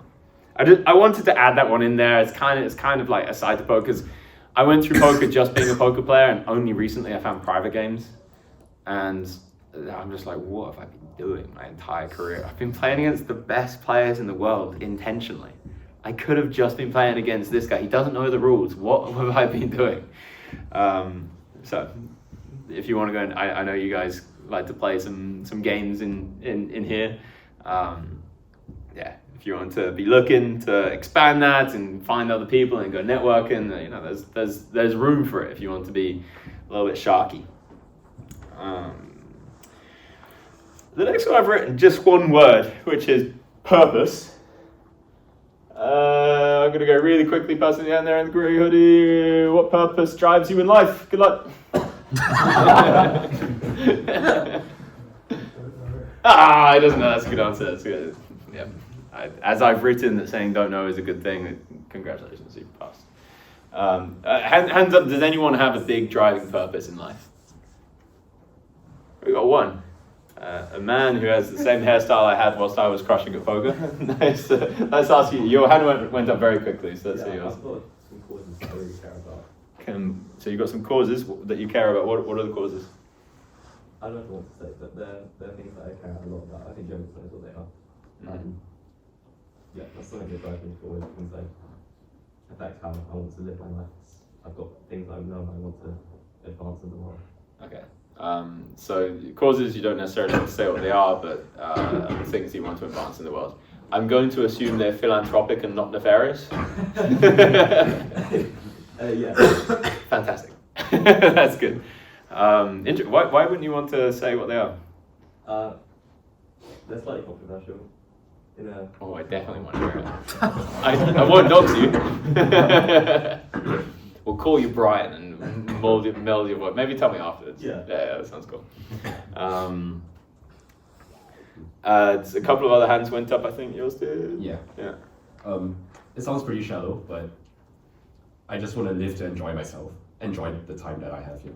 You want to live to enjoy yourself. I want to live for a higher purpose or to make the world a better place. I just do whatever that gives me enjoyment. How, if you had to like rank people's purposes in life, how likely do you think that will be to lift you out of like a really difficult moment in your life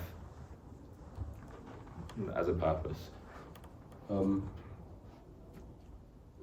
I mean, I think I've been through some pretty bad parts of my life, and personally, I would say that just going like, you know, I'm going through some bad periods right now. It eventually ends, and eventually I will be able to enjoy myself again.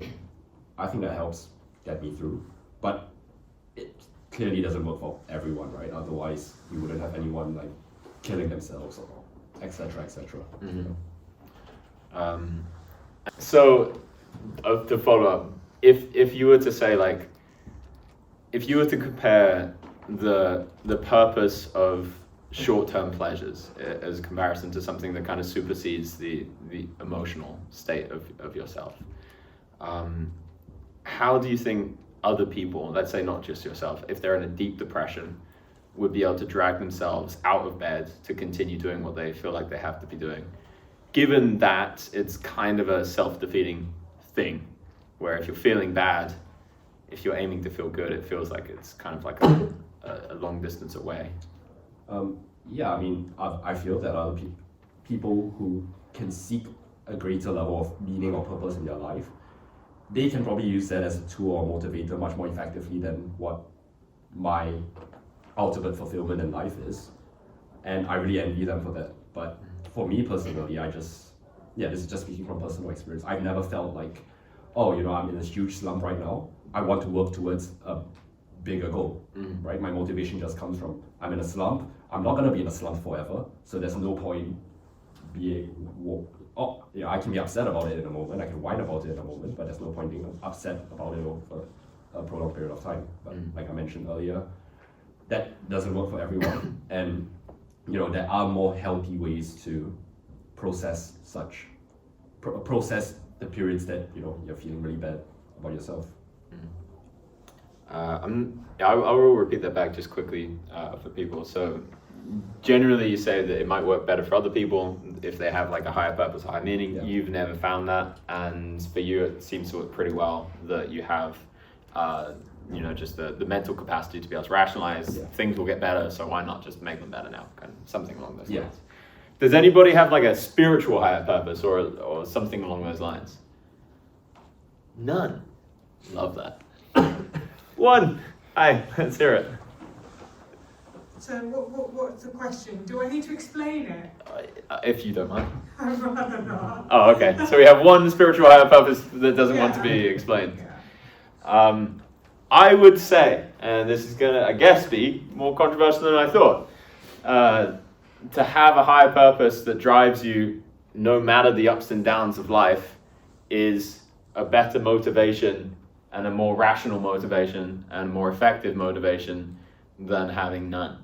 Like, if you can have something which supersedes emotion and supersedes circumstance, and it doesn't need to be God or whatever people call the thing, it could be a higher cause. You know, it could be, I want to dedicate myself towards charity. I want to dedicate myself towards good stuff. I want to dedicate myself towards increasing the well-being of all people, like, you know, the effective altruists, people like that. That kind of stuff can really help because that's always going to be there. That's always going to be there. You can wake up in a depressed slump and think, okay, well, I might feel like I can never be happy again, but I've already driven this into my mind that I'm going to be helping Sudan, or I'm going to be helping Free Tibet, or I'm going to be helping whatever it is. Like, that really drives people. And if you see the most successful entrepreneurs in the world, they have a purpose. It might not be always the most noble purpose in the world. You find Elon Musk, he's out there trying to get to Mars because that's one of his things. He's trying to build tunnels, that's one of his things. But he has that every day, it drives him. And I would recommend really finding what your purpose is. And I would recommend choosing very wisely about what it is. I know the word spiritual can sound a little bit airy-fairy, but you can just define it as kind of like having an awareness of yourself and then using that to have more of an awareness of the outer world, something along those lines. And you'd be surprised how deep it goes in both directions. Well, you wouldn't be surprised how deep it goes to the outer world, but in the inner world, you'd be probably very surprised how deep it goes. Yeah, so that's the question. What is your purpose? What is my purpose? Thank you for asking. That's very kind. Okay, so my purpose, here's something about me. I chant mantra every day. And sometimes I do Christian mantras, sometimes I'll do Hindu mantras, sometimes it's Buddhist, sometimes it's some other stuff as well. There's a very simple one that goes, Loka samasta sukhino bhavantu. And one translation of that in Sanskrit, it's like one of the most ancient languages in the world, very mathematically gorgeous language, by the way, is may all of my words, all of my thoughts, and all of my actions be dedicated towards the well-being of all beings. And by chanting something, this may sound like pseudoscience on the outskirts, but I guarantee I'll put my life on the line. It's not. By chanting something again and again and again, there's a reason why these Buddhist monks chant Om Mani Padme Hum or whatever it is again and again and again. They're not just meditating, just doing nothing. That really is like an effective thing to achieve something. By chanting the same thing, you're focusing all of your attention, all of your energy in that moment on this one outcome. May all of my words, thoughts, and actions be dedicated to all the good of all human beings. And if you can repeat that again and again and again, you're changing the way that your mind works. You're firing synapses. I don't understand neuroscience, evidently.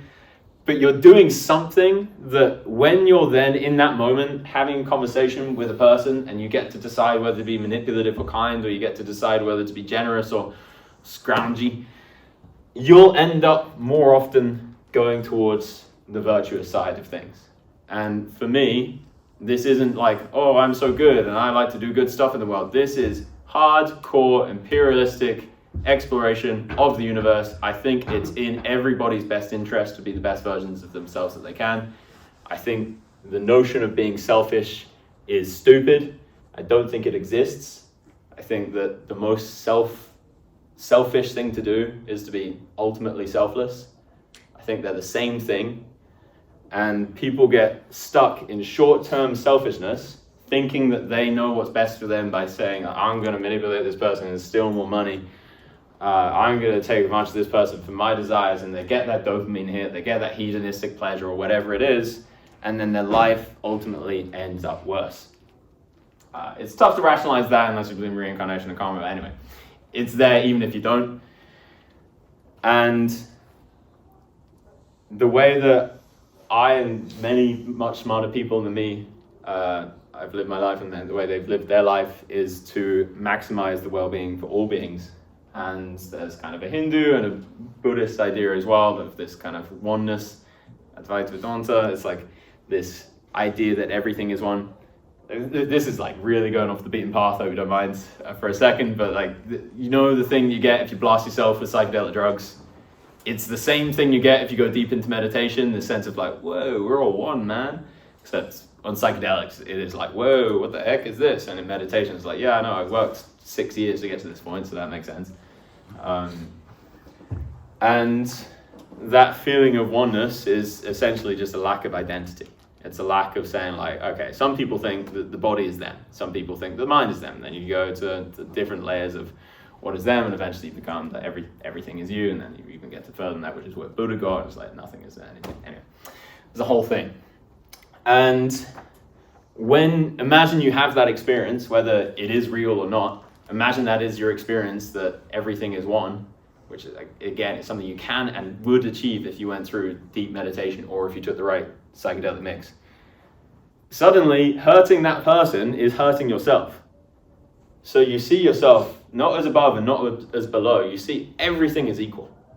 And so you're just trying to play, you start trying to play an intelligent game where it's no longer me versus the world. It's literally we're all the same thing, and we're trying to grow together.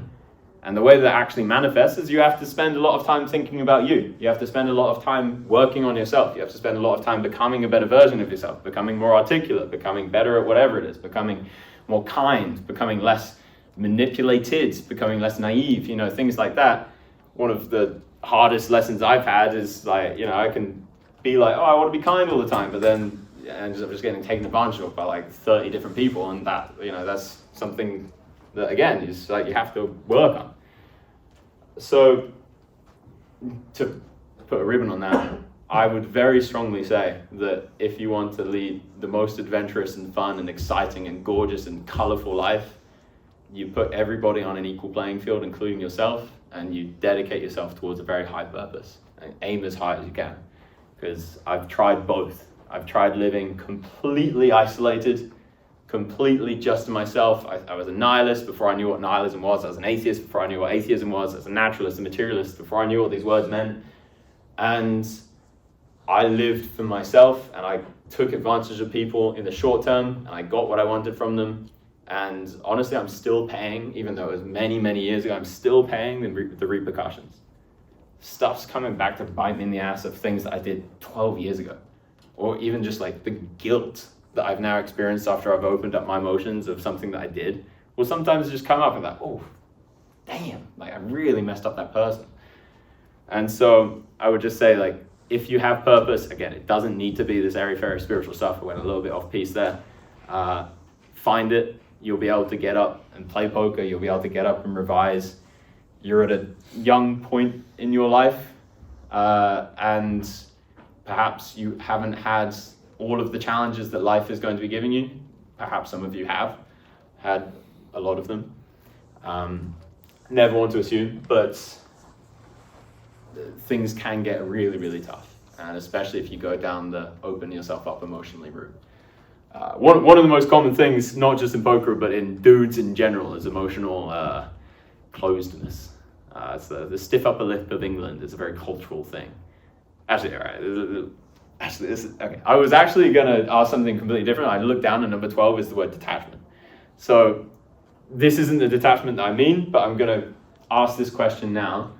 Rate yourself out of 10 for how emotionally, let's go detached you are. Let's go do it that way. So the 10 is the most detached, and here's some metrics you could kind of like. How often do you cry? It's a thing. If you look at a sunset or fireworks, do you feel like tinglies? Or are you just like, my mind says this is nice? How visceral is an emotional response? Do you just have the thought like this is bad? Or do you have like a clenched jaw and an increased heart rate? Or do you have like the deep pain seated in your heart that feels like somebody's just screwing your organs with a corkscrew? So 10 is the most detached, and 0 is the most attached. Hands up if you're 7 or above detached. Nice, not bad. That's like 30% of the room. Hands up if you're 0 to 3 and you're the most emotionally attached. Oh, 2. Nice. Can I ask you, how often do you cry? Quite rarely, honestly. But I do feel like very strong feelings when I see random stuff, like you mentioned, sunrise, sunset. It sometimes triggers something inside me when other people are just like, it's normal. Yeah. So just to say that back to you for the people at home. You don't cry often, but like with the examples that I gave, you'll see something like a sunrise or a fire or whatever it is, and you're people smiling in the street, and you'll feel a lot from that. And why do you think, if you don't mind answering, why do you think it is that you don't cry? I don't know, honestly. Don't know. But I do feel like physical pain. Like there are some examples. For example, when I went to the pub and I see something that's quite kind of bad playing on the news, I would feel physical pain when other people are just like, this is bad, but it's not affecting us yet. Hands up, just to repeat, you said if you go to the pub, you see something bad like on the news, you'll feel physical pain. Hands up if you feel physical pain when you see something bad on the news.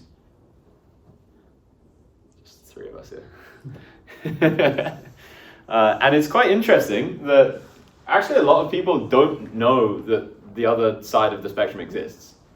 Like when I found this out by being somebody that went from a 10 to a, now I'm like really close to a 0, like I'm so emotionally attached. It was shocking. Like I was like, I honestly had no idea this was a thing. I thought everybody else was kind of faking it as well. I thought everyone else was just like as emotionless as I was, or maybe a little bit more emotional, but like I didn't realize it was this intense. And for people on the emotive side, they often can't imagine what it's like to not have that. They can't imagine what it's like to not respond emotionally to things. So we do have a world where, and I ended up doing a lot of polls on this as well, but it was to a poker audience, so I was like, whatever. I think it was like 20, 30, 30, 20 of like very attached, very unattached, kind of attached, very kind of unattached, something like that. But essentially it's people just, there's across the spectrum a lot of different people. Bad data. So it's good to be aware of where you are on that spectrum. It's good to be aware of it because that will influence how you interact with the world, and that is something to understand. And for me, I wanted to become the most emotionally available person I could because I felt like that would actually heighten my experience. I love experience. I thought it would heighten my ability to be able to be competent. And it was interesting, let's say there was a moment where my heart opened, even though it wasn't like that. Let's say this moment happened, my poker ability went like this. And then it went like this. But it took a while because the emotions that came through, I lost a part and I suddenly started tilting and I was like, what the heck is this? Like I felt like I want to kill that guy. Why? And then I had to learn how to deal with those emotions again. But once I learned how to deal with them, actually then I figured out my intuition was a lot stronger. My ability to empathize with the other person and to be on the level above them was a lot bigger. So you can make a conscious choice. Like literally in this moment, when you go home tonight, you can make a conscious choice. Do I want to be more emotional or less emotional? That's a genuine decision that I had in my life, and I took about 2 weeks to decide. I was actually living in Cambridge when I was making this decision, I remember it. And I was like completely atheistic, didn't believe in any of this nonsense. But I had this feeling that I could either go down the Alice in Wonderland rabbit hole and dig into all of my emotions, or I could stay skating on the surface and not worry about it.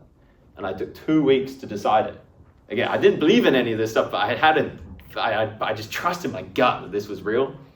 And then at the end, I was like, of course I want to go down the fire. Like, of course I want the adventure. Like, how could I look back at my life and not want to experience life in all of its beauty and all of its awfulness?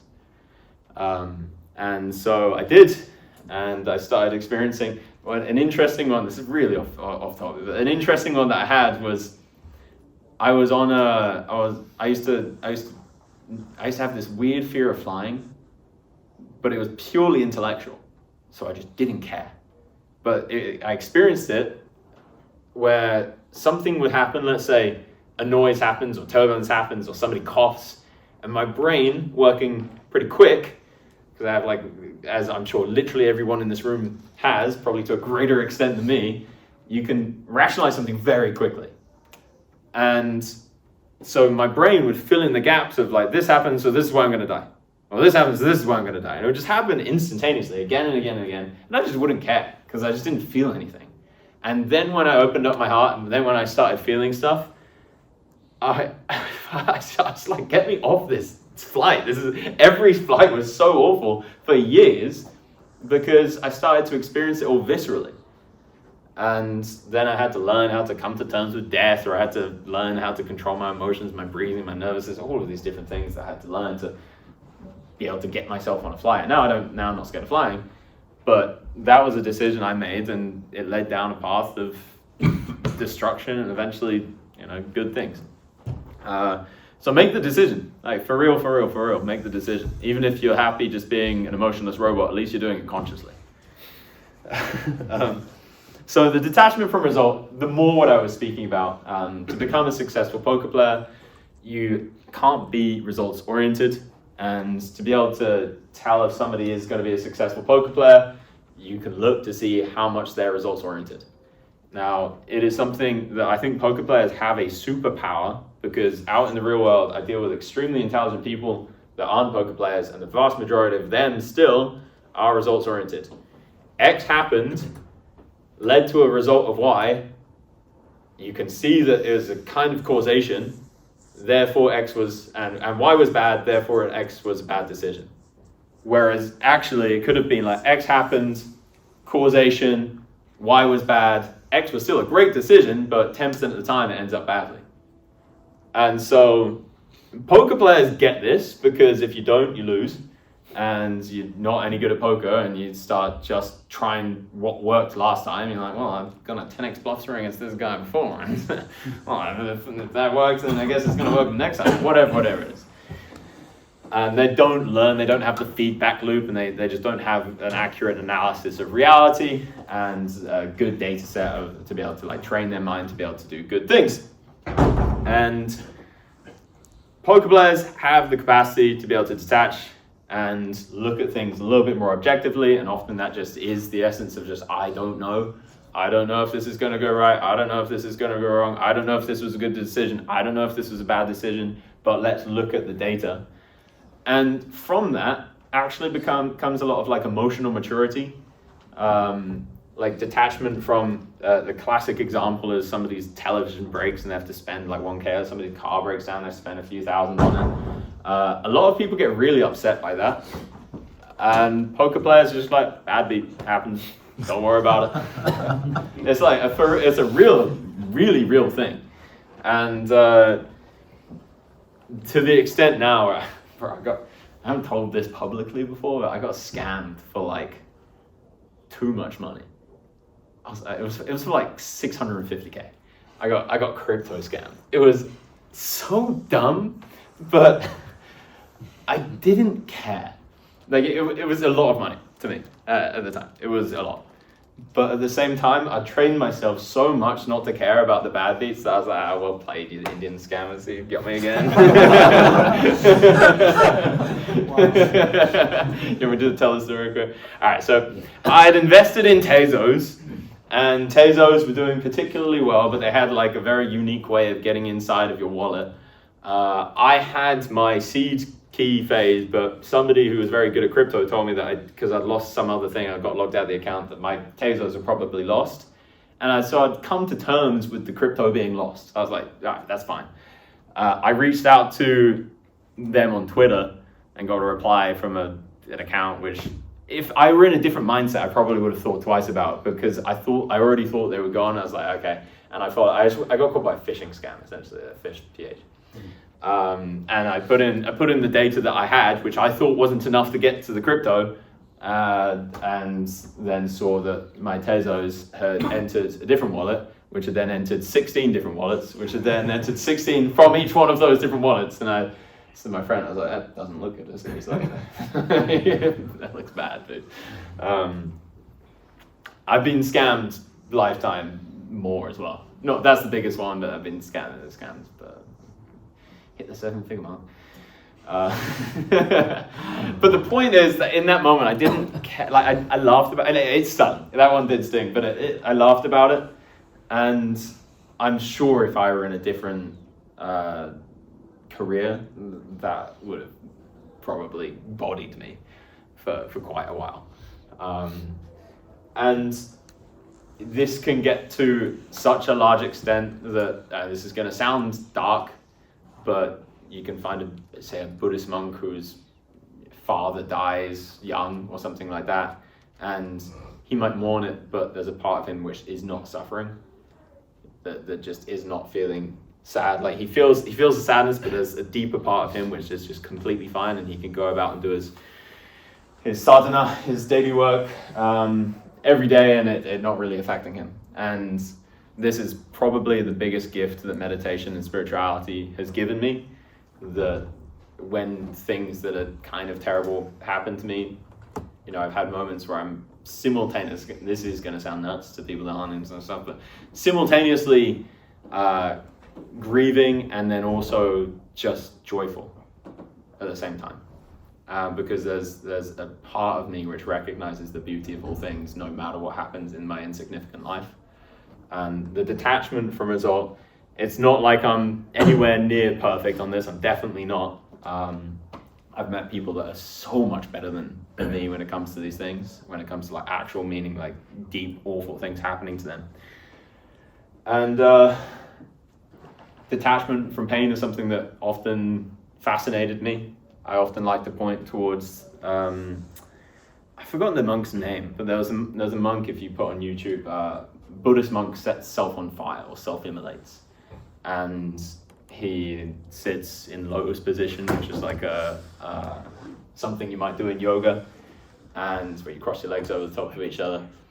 And so he sets himself on fire, sitting in lotus position. He gets his friend, he's doing this in protest for how the Catholics are treating him in Vietnam. I think it's in the 70s. This is before any video editing software is around.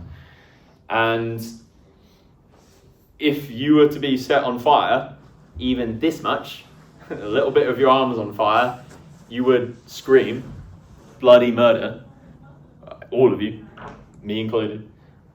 This guy gets his whole body set on fire, one of the most painful ways to die, sits up straight until he falls over, doesn't move a muscle.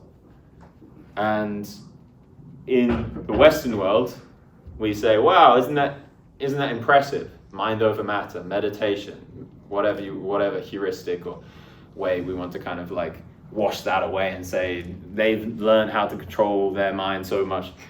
What I did is I went and asked these people how you did it, like what's going on. Like that to me seems superhuman. And there's other examples where you got videos of people being in like minus 50 degree weather. I don't know if it's minus 50, but like up in the Himalayan mountains where it's like super, super cold, and they're producing steam from their body, doing pranayama, breath work, like the Wim Hof kind of style, but different. And that to me again, it's like that seems superhuman. What is going on? And I've met these people now and I've talked to them, and one of the answers is to stop yourself from feeling pain, you can put your consciousnness up into the astral realm. And I was like, well, I mean, I'd studied this enough to know what that is, but like to the average person, that's like, what am I meant to do with that? Like, come on, what does that mean? But I think that it's actually very wise to learn from these people, not just try and gerrymander away what we think that they're good at, or what we think they're doing, but actually just ask what's going on, and maybe can I try and learn from you? I think that's actually one of the arrogances of the Western worlds or the first worlds, is that we look at these monks, look at these people that have been meditating for thousands of years, and we hook them up to machines, and we say like, oh, this is interesting, isn't that so interesting? He should be dead. What's going on there?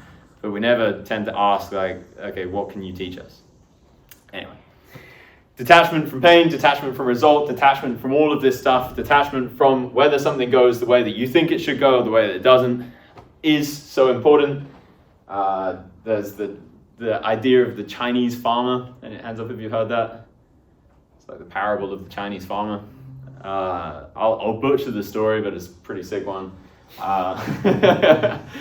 The idea is there's a Chinese farmer, and his son goes out and breaks his leg, and everyone's like, oh, I'm really sorry, that's really bad, your son's broken his leg. Oh, one person said, classic. And the guy's like, we'll see. And so then the next week, some people come around, and the conscription has happened within China, and they're putting all of the fight-worthy people into war, all of the young men are going to war. But this guy can't go because he's got a broken leg or something like that. I've messed it up. There were meant to be some horses that ran away first and all these things. But essentially, he goes, we'll see. And then something good happens, he said. And everyone's like, hey. And everyone's like, we'll see. And then something bad happens. Like, oh, damn it. And then he's like, we'll see. And the idea is we never know what's going to... Oh, I really butchered that. The idea is that you never know what's going to happen. You never know whether the short term was good or whether it was bad. So, you could not get into the university that you wanted to get into, which actually happened to me. My A-level results were so good, my GCSEs were so bad that I didn't get into the university that I wanted to, which was Oxford. I know, brutal. And I think it went well for me because of the poker thing. But who knows? Maybe poker's going to be my demise. Like, we'll see. And I think that it's very, very hard for most people to be able to zoom out from that and to be able to say, like, what I have put my hopes and aspirations on this happening, this not happening could actually be the best thing. And this is, again, something, if you have faith in like a deeper purpose and meaning, you might say, okay, maybe things are just all pointed in the right direction. We'll see. And in poker, it's a superpower. It is an absolute superpower, because if you get 4 outed on the river, it's really hard to see why that idiot across you that's now sitting with too many big blinds, more than he deserves, why it's a good thing that happened. But we'll see. It's like it genuinely might be. And maybe that's going to be the lesson that teaches you the right thing, or maybe it's going to give you the right drive, or maybe you're going to stop playing poker and that is probably the best thing that could have happened to you. Maybe, who knows? And so that, I would say those are the 12. And lastly, I did say there were 12 mutable and 1 immutable characteristic. And I had a best friend since childhood, and he and I were very closely matched in terms of poker ability. And there was a point where we started playing sit and goes, worked out that we needed to play cash games, because we worked out very wise, given that we were young and didn't have anyone teaching us that to get good at poker means get good at post flop, really. Everything else will come, but get really good at post flop. It's the bread and butter of the poker experience. And so we got into cash games. We both got up to 25 an hour. And then what happened is that he started playing the PlayStation more, and I started continuing to play poker. And I played poker my entire life, and he's doing his life. But the thing you can't change, the thing you can't attempt to tackle is passion, is whether you love it. Which is why at the beginning, or one of the reasons why at the beginning I asked you to hands up if you love what you do. Most students don't. You guys, for some reason, tend to. But if you love what you're doing, then you get up and you're excited to play.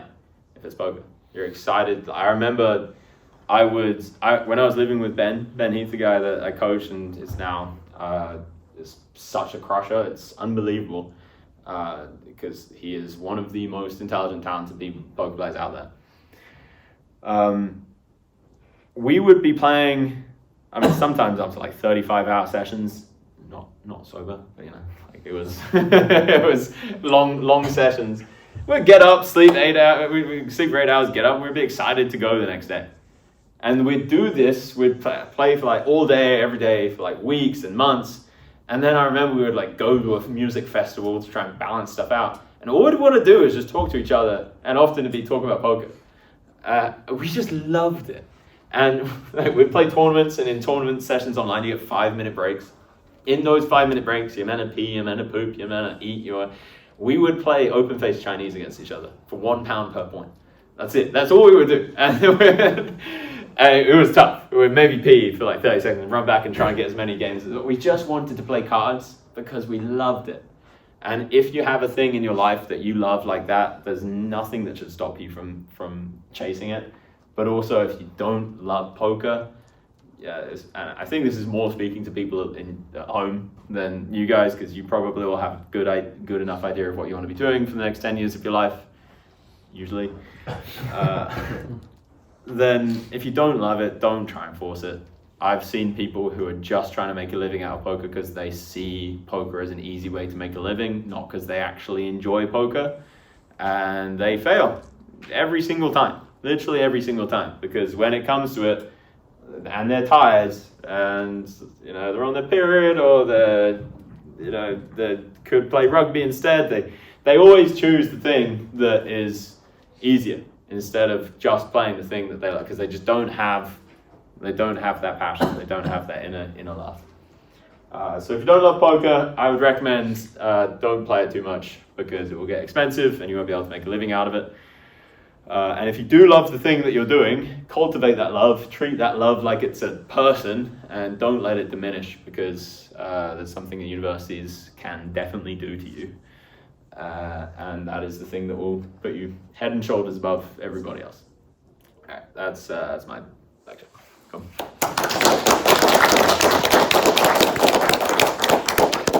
Any questions? I realized that was more non-poker than poker, but that's what you signed up for. So. Yeah, about the last point on emotional detachment, I was one of the two people who raised 0 to 3. Mm-hmm. But I think for me, I feel more resonating with films and stories and the shows that people made, rather than with a real person or real friend. And for example, if one of my friends tell me that her grandpa has died, my direct response is not to directly feel the pain, but to work out intelligently what can I say to make her feel better, or start asking what kind of story did you have with him, what kind of person he was to you. But then these are all results of kind of logical deduction when it actually happens with real person. But when I watch movies and read books, I cry all the time. So it's kind of a weird thing for me. I wonder if you have any similar experience of that, or is that? I have similar experience. I've seen other people with more similar experience than that. That is a style of emotional detachment still. So, and to be clear, all of you guys that aren't feeling your emotions, that is trauma. Good luck.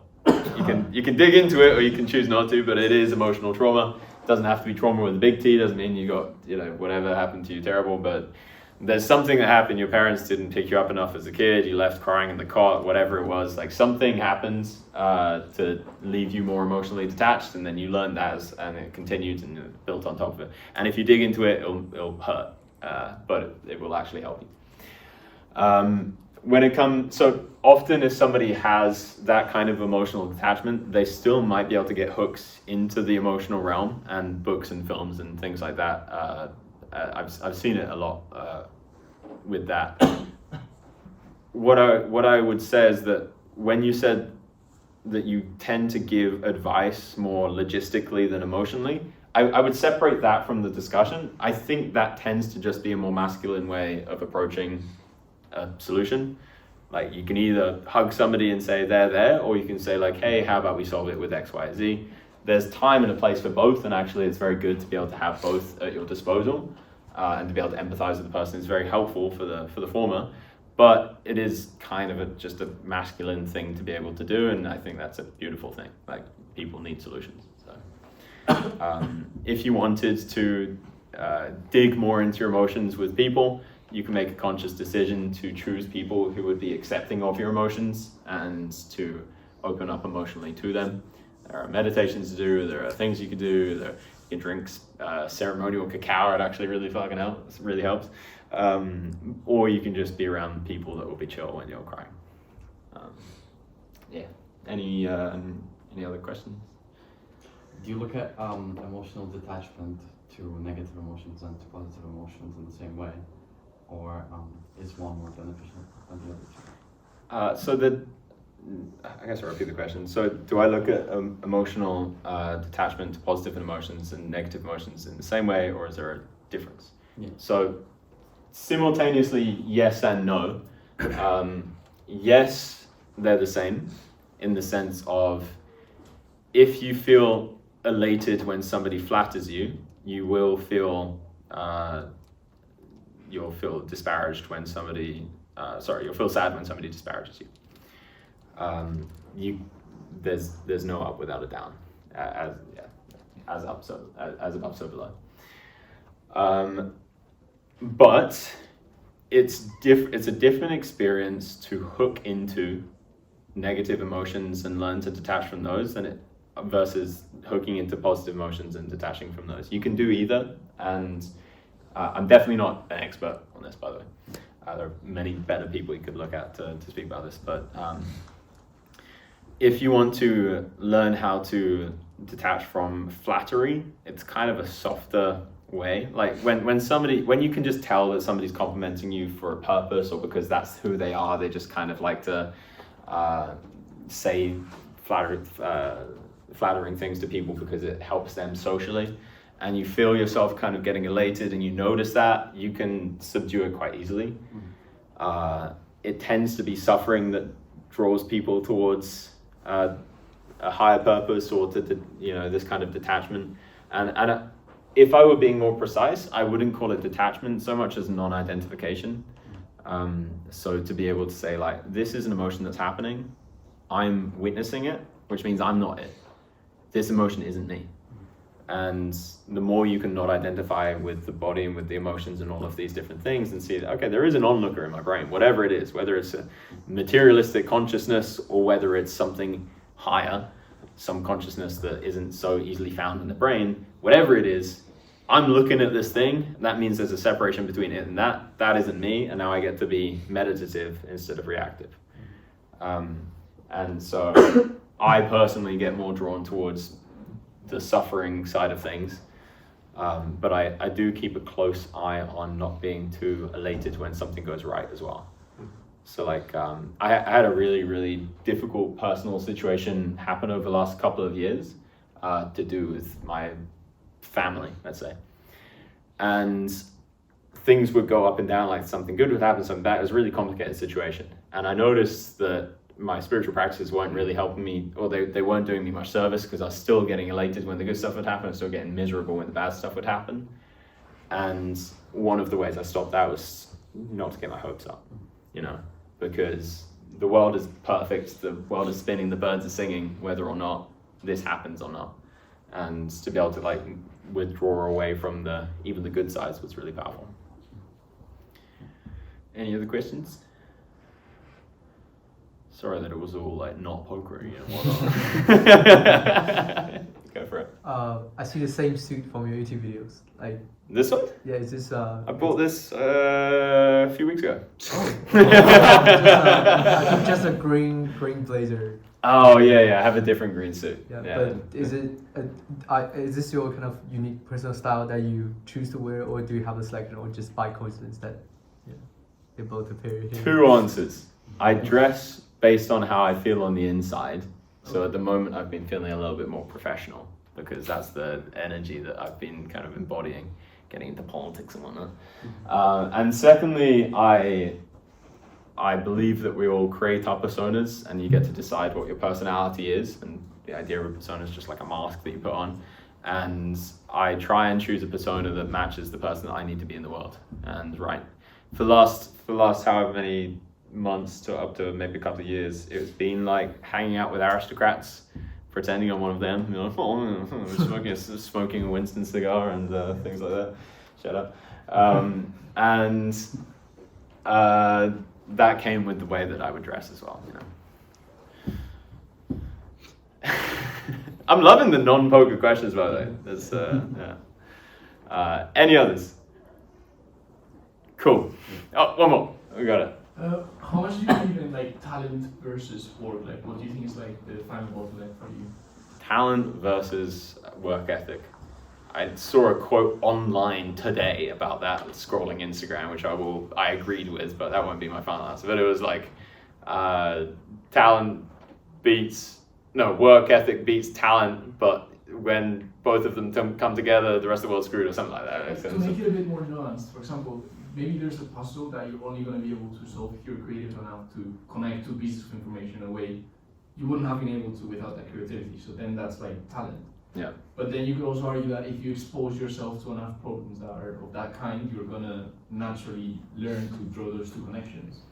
So what's the ultimate like bottleneck in your opinion?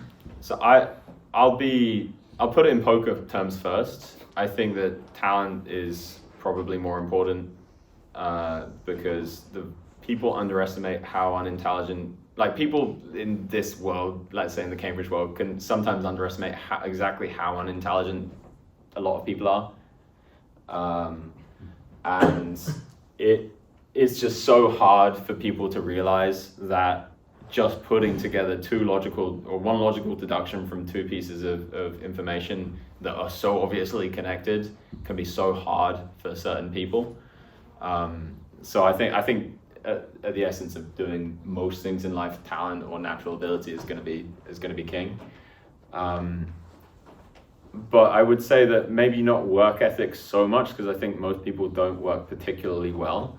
But I think people underestimate the malleability of the human mind and exactly how far you can develop yourself, not just intellectually, but in pretty much any area, whether it's creatively or having a good visual memory or anything like numerically or something like that.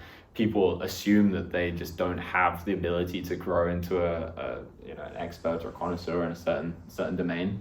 But actually what I've realized is that when people go down certain spiritual paths, especially, and they kind of like get rid of these stories about themselves, or I'm bad at this, or I'm good at this, which they developed since they're a toddler or since they're a baby, whatever it was. And they reinforce their thoughts and people telling them, you're so good at that, you're sucking at that, you're so good at that, you're good at that. When they've got rid of that, the amount that somebody can jump in IQ points, or the amount that somebody can get good at or bad at something, I think is much, much, much more than most people think. So I don't know so much about hard work or work ethic. I don't It's have. more referring to like that malleability, that it's more like exposing yourself to stuff, not necessarily just like working really long hours, but just like doing something and being able to develop something.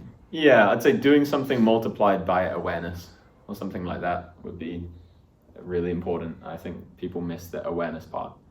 Like, obviously, if you're doing complex mathematics over and over and over again, you're going to get good at it.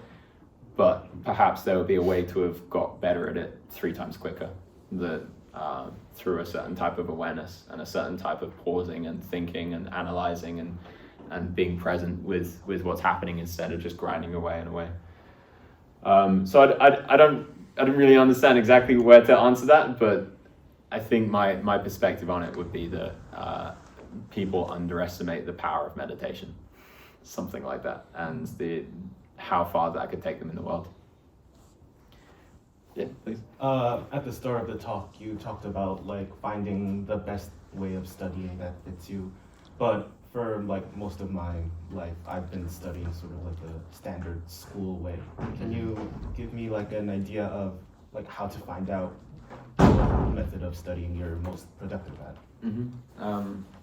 So you probably do it without realizing to some extent, because the standard school way doesn't really exist as a cookie cutter.